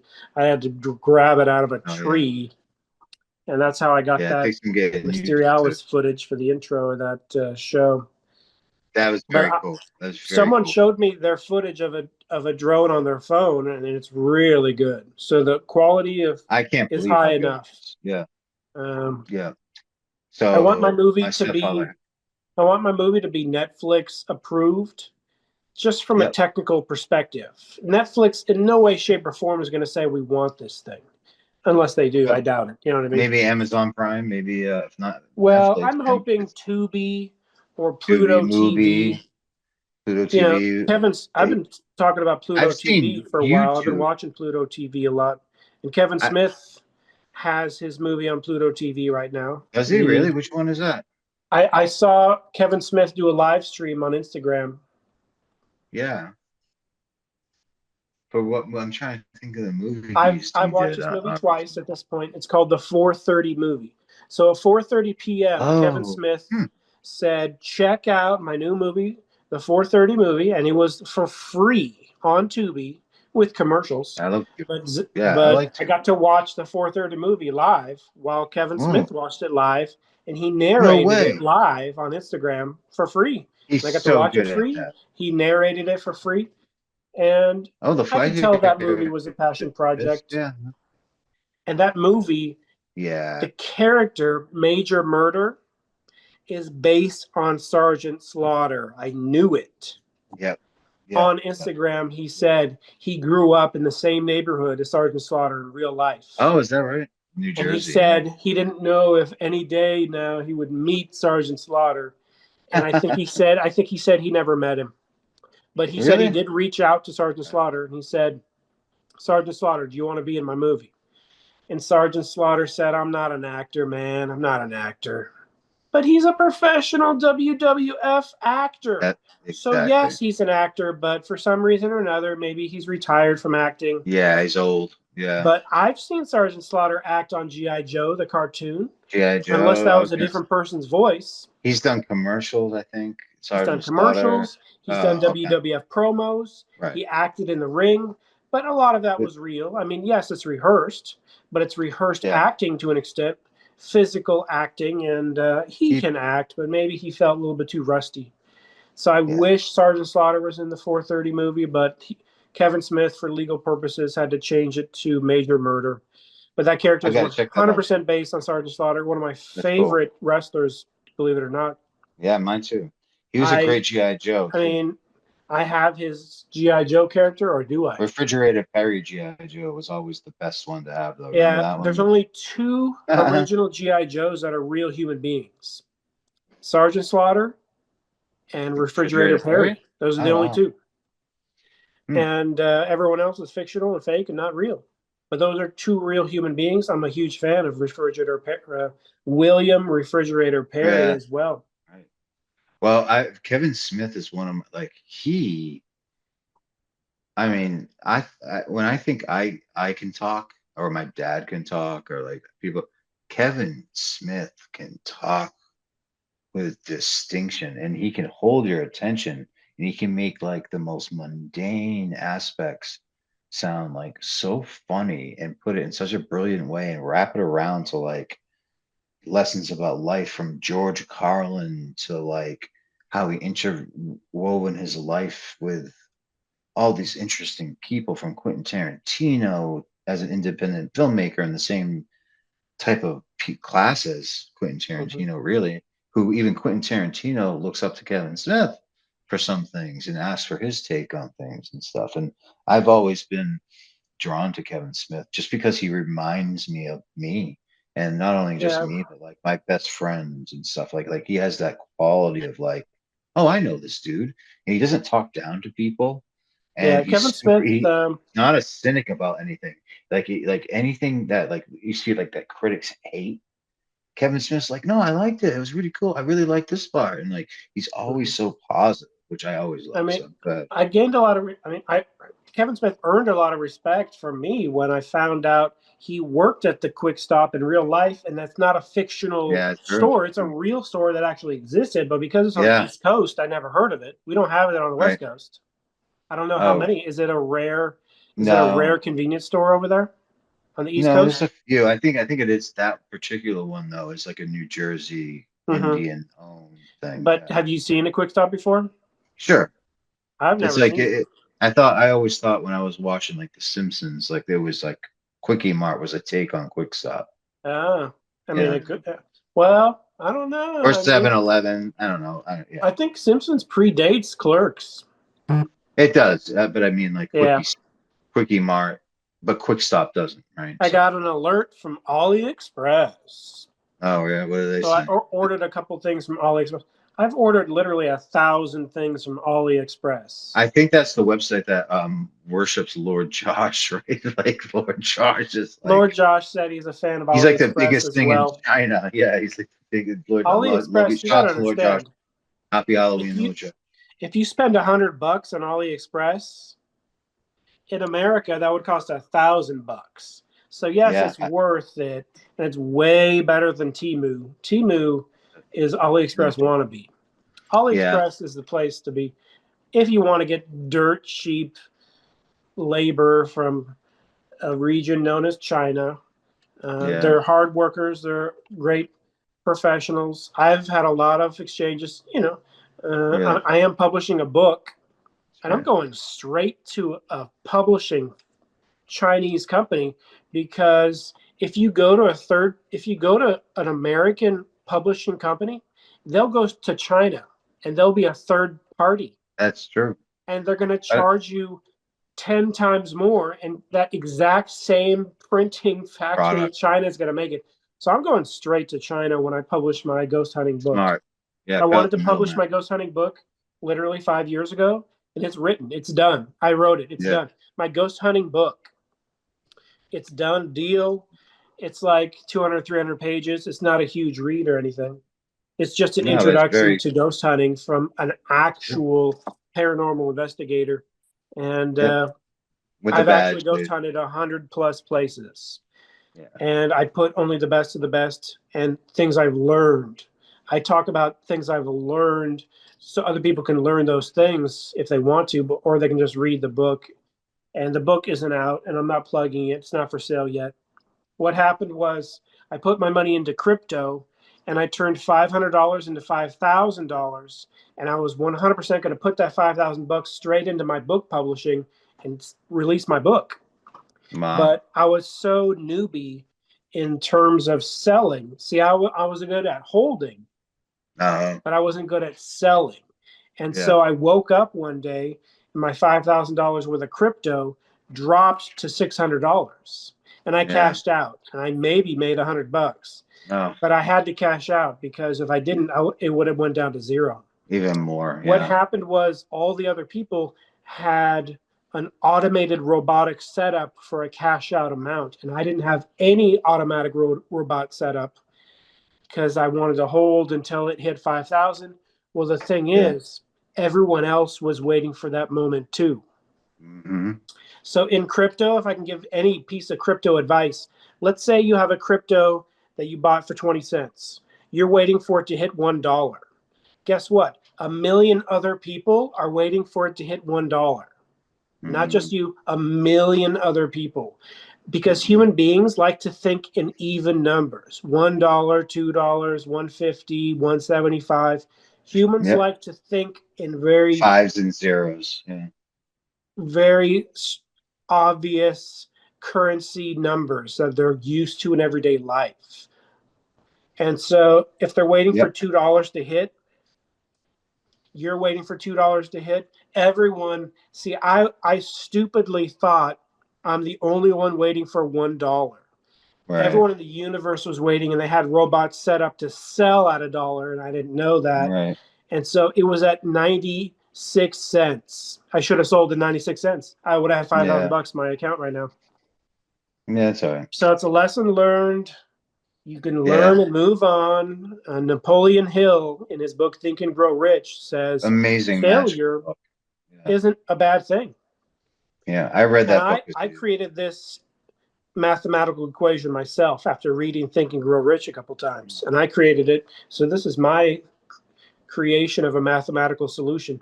Failure times question mark equals success. Yeah. And Napoleon Sure. Hill said some guy sold a gold mine to someone else after digging for 2 decades. So for 20 years, he dug for gold and found nothing. Maybe a couple scraps, not enough to continue. He sold it, and the next guy that had the mine, he literally dug for 1 week and struck one of the biggest gold mines in history and became an instant millionaire. So you don't know if you're 1 day, 1 week away from success. Don't give up, keep going. And it's a huge motivational thing, but it can apply to non-money related things. It doesn't have to be crypto. It doesn't have to be money. Spiritual things. With my movie, Necktie Lumaton, I am going to cast, and people in California are who I'm looking to be physically in front of the camera, but I appreciate online enthusiasm. I mean, I got some amazing people that said yes, they want to be in it. I mean, and maybe they'll say no, so I don't want it to backfire. So I'm not going to name drop any of these people's names, but some pretty famous names.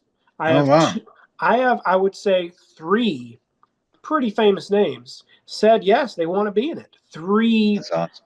people who, if you Google them, there's a million results. 3 people. Right. Or maybe not a million, maybe 100,000, maybe 500,000.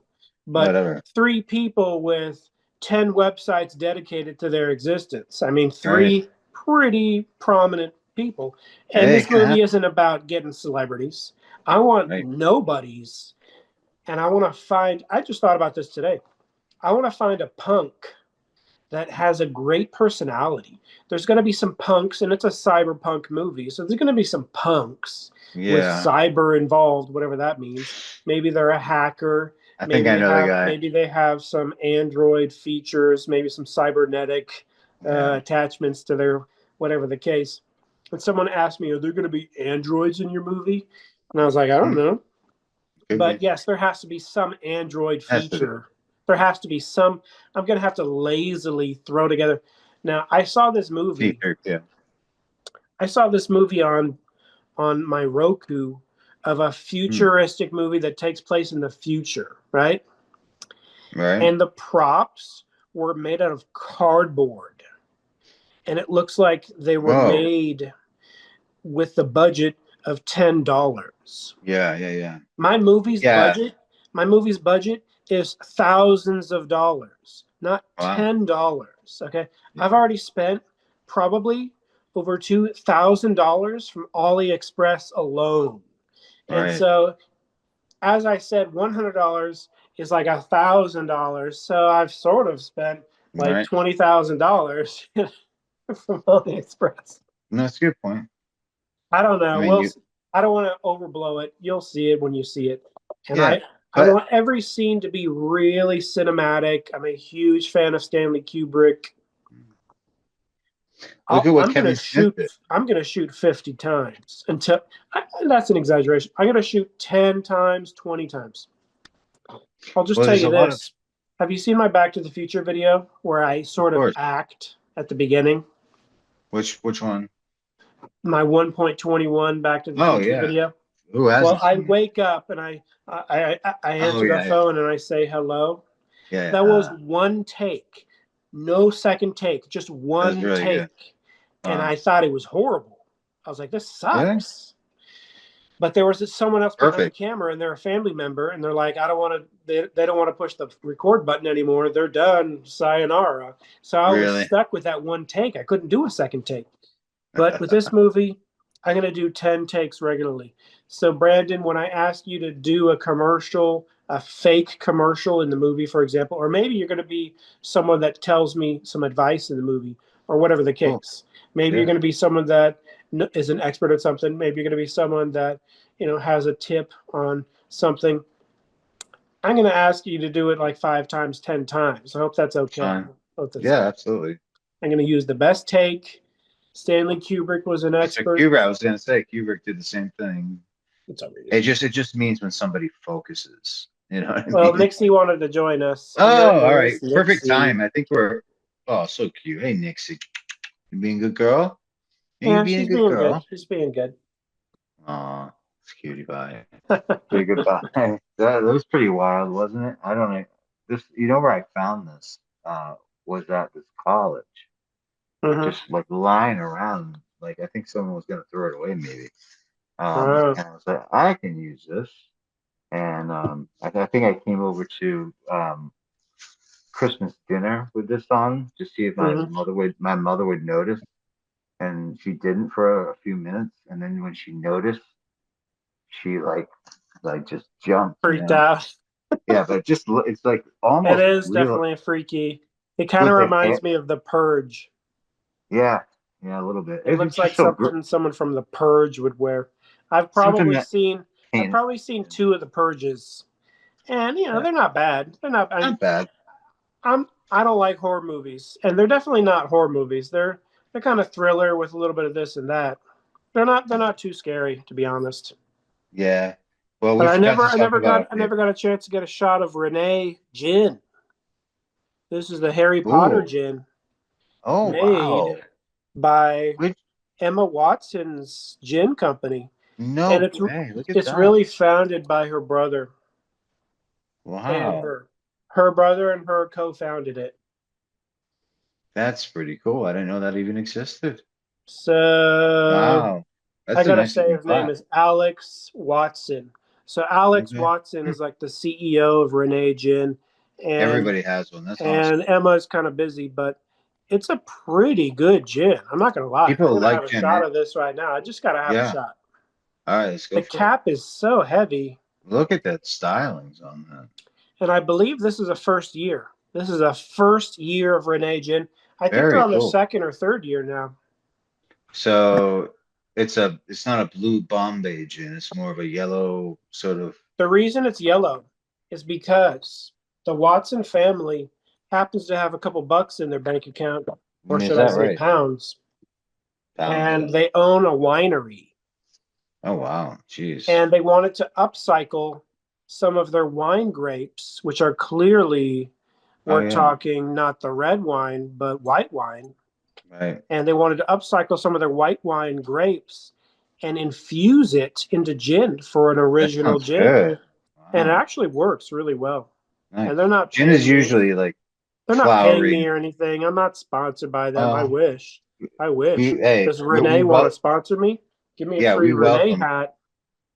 I'll take that. We welcome sponsorships of all and any kinds. Oh, I'll sponsor anybody, as long as it applies to the channel to an extent. I get Yeah. offers on my YouTube sponsorship. I mean, just in my email, I get random fake sponsorship offers. Yeah. I think I got an energy drink sponsor offer, and by the time I replied to them, like 2 years later, I They're think they already didn't gone. exist anymore. Some energy drink company that didn't exist 2 years later. Like I was so reluctant on the sponsorship that I said, send me a free 12-pack, and I'll make a video drinking it. And they didn't Right. respond because I don't think they exist anymore. So you kind of Monster have to Energy jump does on that. it. You have to be on your toes. But a company reached out to me, a makeup company. So obviously they're mass spamming every YouTuber in the world. My Yeah, channel has nothing to do with makeup.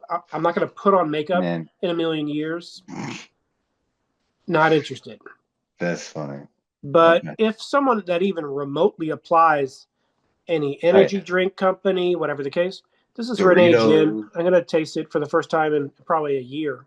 Wow, look at that. Mm. Mm. Tastes How is it? spicy. It tastes spicy Spicy. in a good Interesting. way. It tastes unique. It's pretty smooth. It just Spicy. tastes different. It tastes different than any gin I've ever had. We say spicy like peppery or like what do you mean? Has Peppery? a spicy kick to it. Yeah. A little peppery. Yeah. It definitely tastes like it has. There is a gin that has like exotic peppers from the Orient. It Mm. kind of tastes like it has that in there as well. Mm. It's not bad. It's pretty good. Gin. Pretty I good like stuff. gin actually. And Some it's gin. probably specifically best for cocktails. So they do Yeah. have a number. They do have at least a dozen cocktails for Renee Gin. And I I'll hear that try a cocktail in the future. the gin and tonic. There used to be a thing called pinpoint bubbles because back in the day you would ask whiskey or you'd have your whatever drink and you would add like soda water to it, basically carbonation, so it wouldn't go flat. And to prevent that, they created something called like pinpoint bubbles, which it has like an extra molecule of oxygen or whatever it is. Mm-hmm. It's pretty interesting. But supposedly it works with like all these drinks that you're making. So I would look into that if I were you, if they still exist.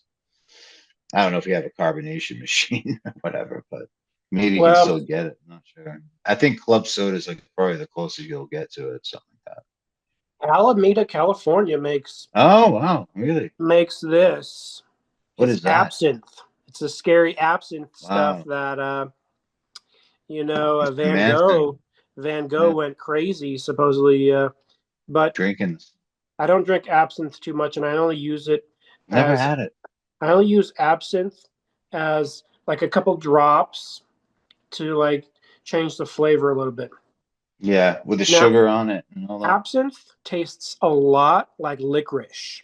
Ah, So if you don't like licorice, black licorice, you're not going to like absinthe.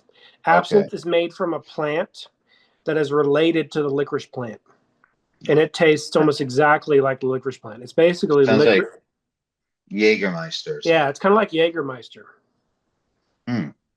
But And there's yeah, actually propaganda. what does it smell like? Smells like licorice. Smells like Ah, black okay. licorice. So Smells when like they put it on the sugar, it's that's just completely different. it's not sugary. Like in Santa No. Barbara, on the side of the road on the 101, there are some natural licorice plants. They're not black. Oh They're yeah. green. They're green. They kind of look like bamboo, Hmm. and they're like this thick. And it's pretty. It looks like thick grass, and you can cut it Hmm. and taste it, and it smells just like this. Licorice, yeah, root beer and some licorice. I don't know if it's made by the same stuff, but Huh. I happen to like licorice a lot. I know there Right. are people that hate bananas. There are people that hate licorice, but I love bananas and I love licorice personally. Licorice is great for your stomach, and if you're not feeling good, like licorice really soothes your stomach, I But find. here's a French absinthe Oh wow, you got nice called stuff. Look at, Lucid, and it's huh? pretty empty because I used it Yeah. to. I made a drink back in the day. I made a cocktail and I called it Flawless Sapphire. I like And I that. used Sapphire Bombay gin, and I used this, and I used blueberry flavoring, sugary blueberry flavoring, and I just called it because it turned blue, I called it the Flawless Sapphire. And I just gave it a tiny, like half a cap of absinthe. I only use absinthe as a mixer, as a tiny mixer, kind of like how I used the vanilla. McGillicuddy's.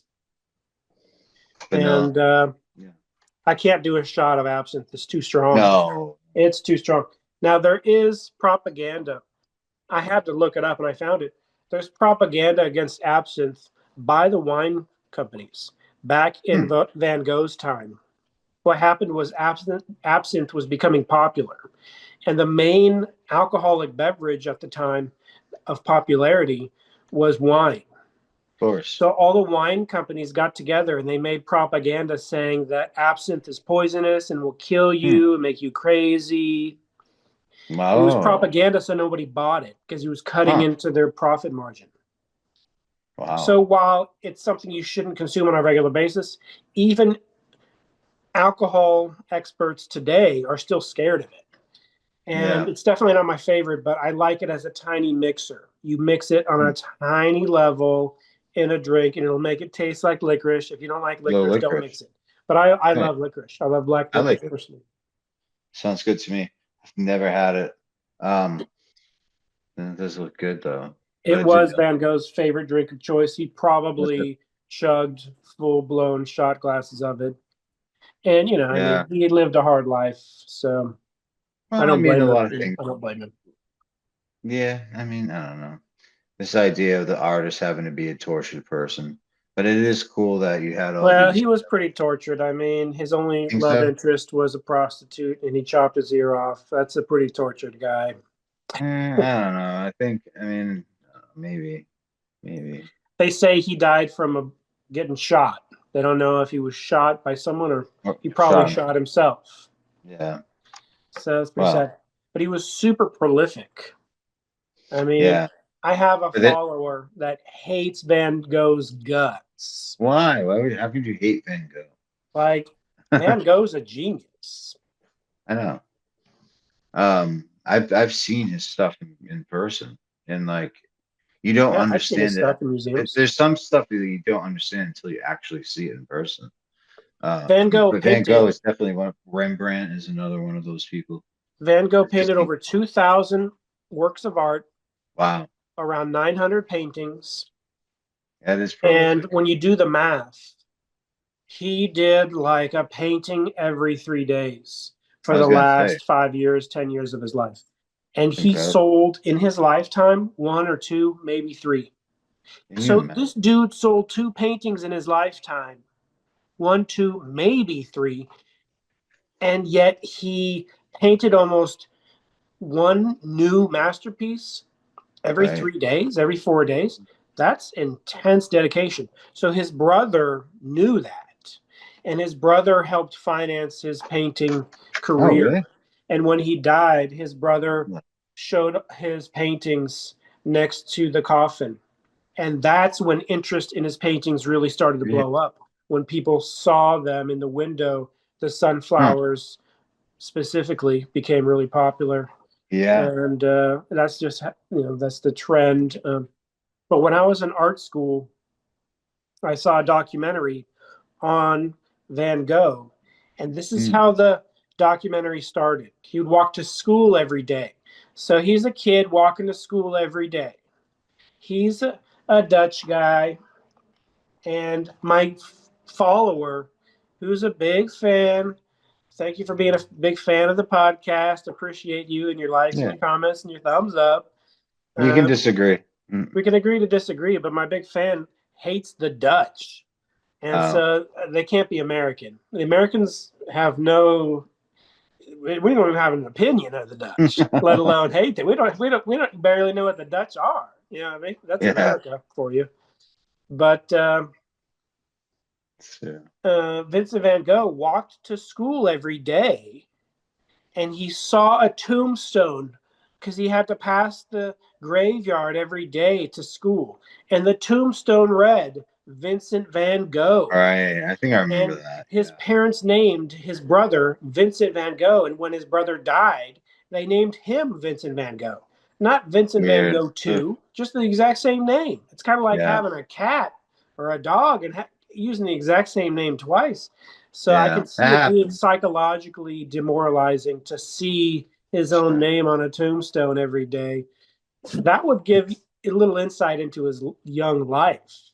Yeah. And there is a great movie with William Dafoe where he portrays Right. Vincent van Gogh, but nowhere does that scene exist. So I think the director really lost the opportunity of showing that scene because that's a really poignant, dramatic scene that struck me when I saw the documentary talking about it.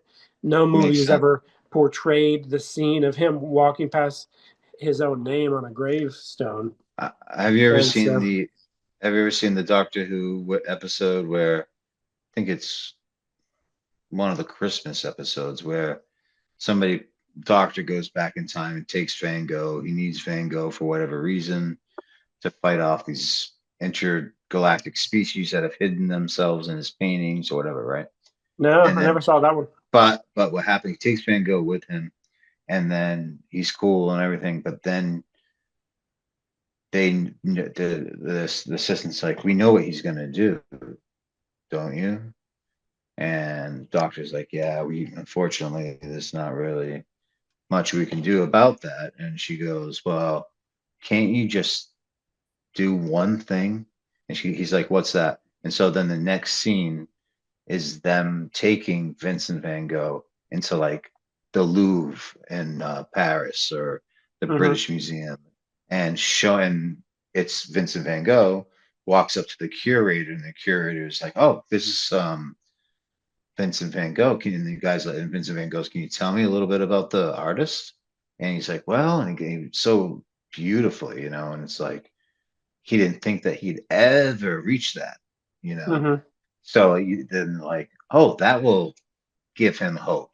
And so they go back in time. He's like, oh, I'm so glad people appreciate my stuff. I'm so glad now things have changed, right?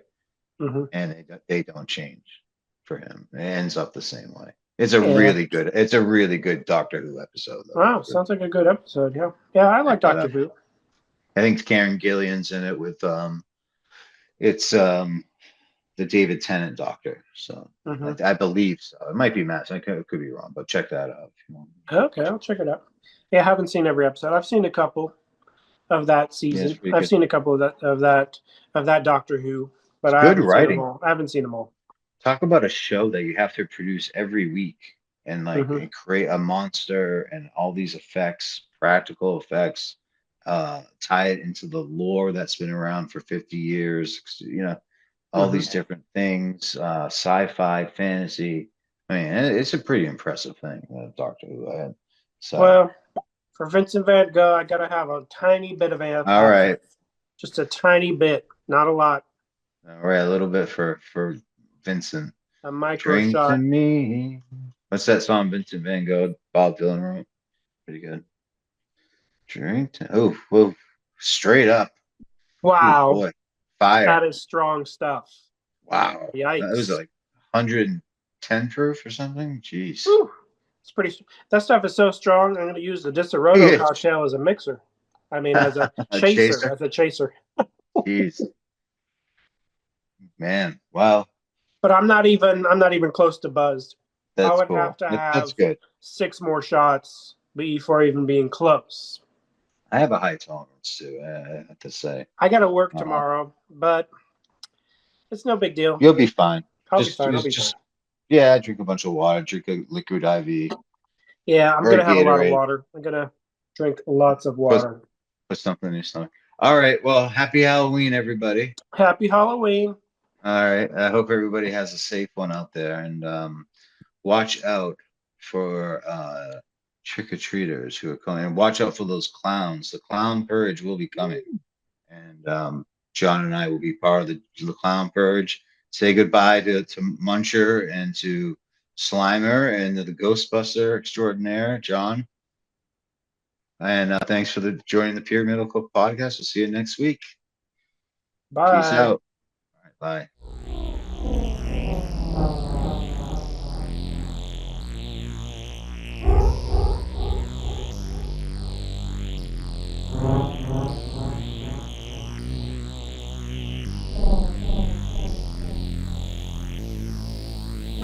And you've been watching, what's the name of your program again? PYRAMIDICAL. All about the known and the unknown, all about the good and the bad. Okay. So, You can catch me next time you come in town.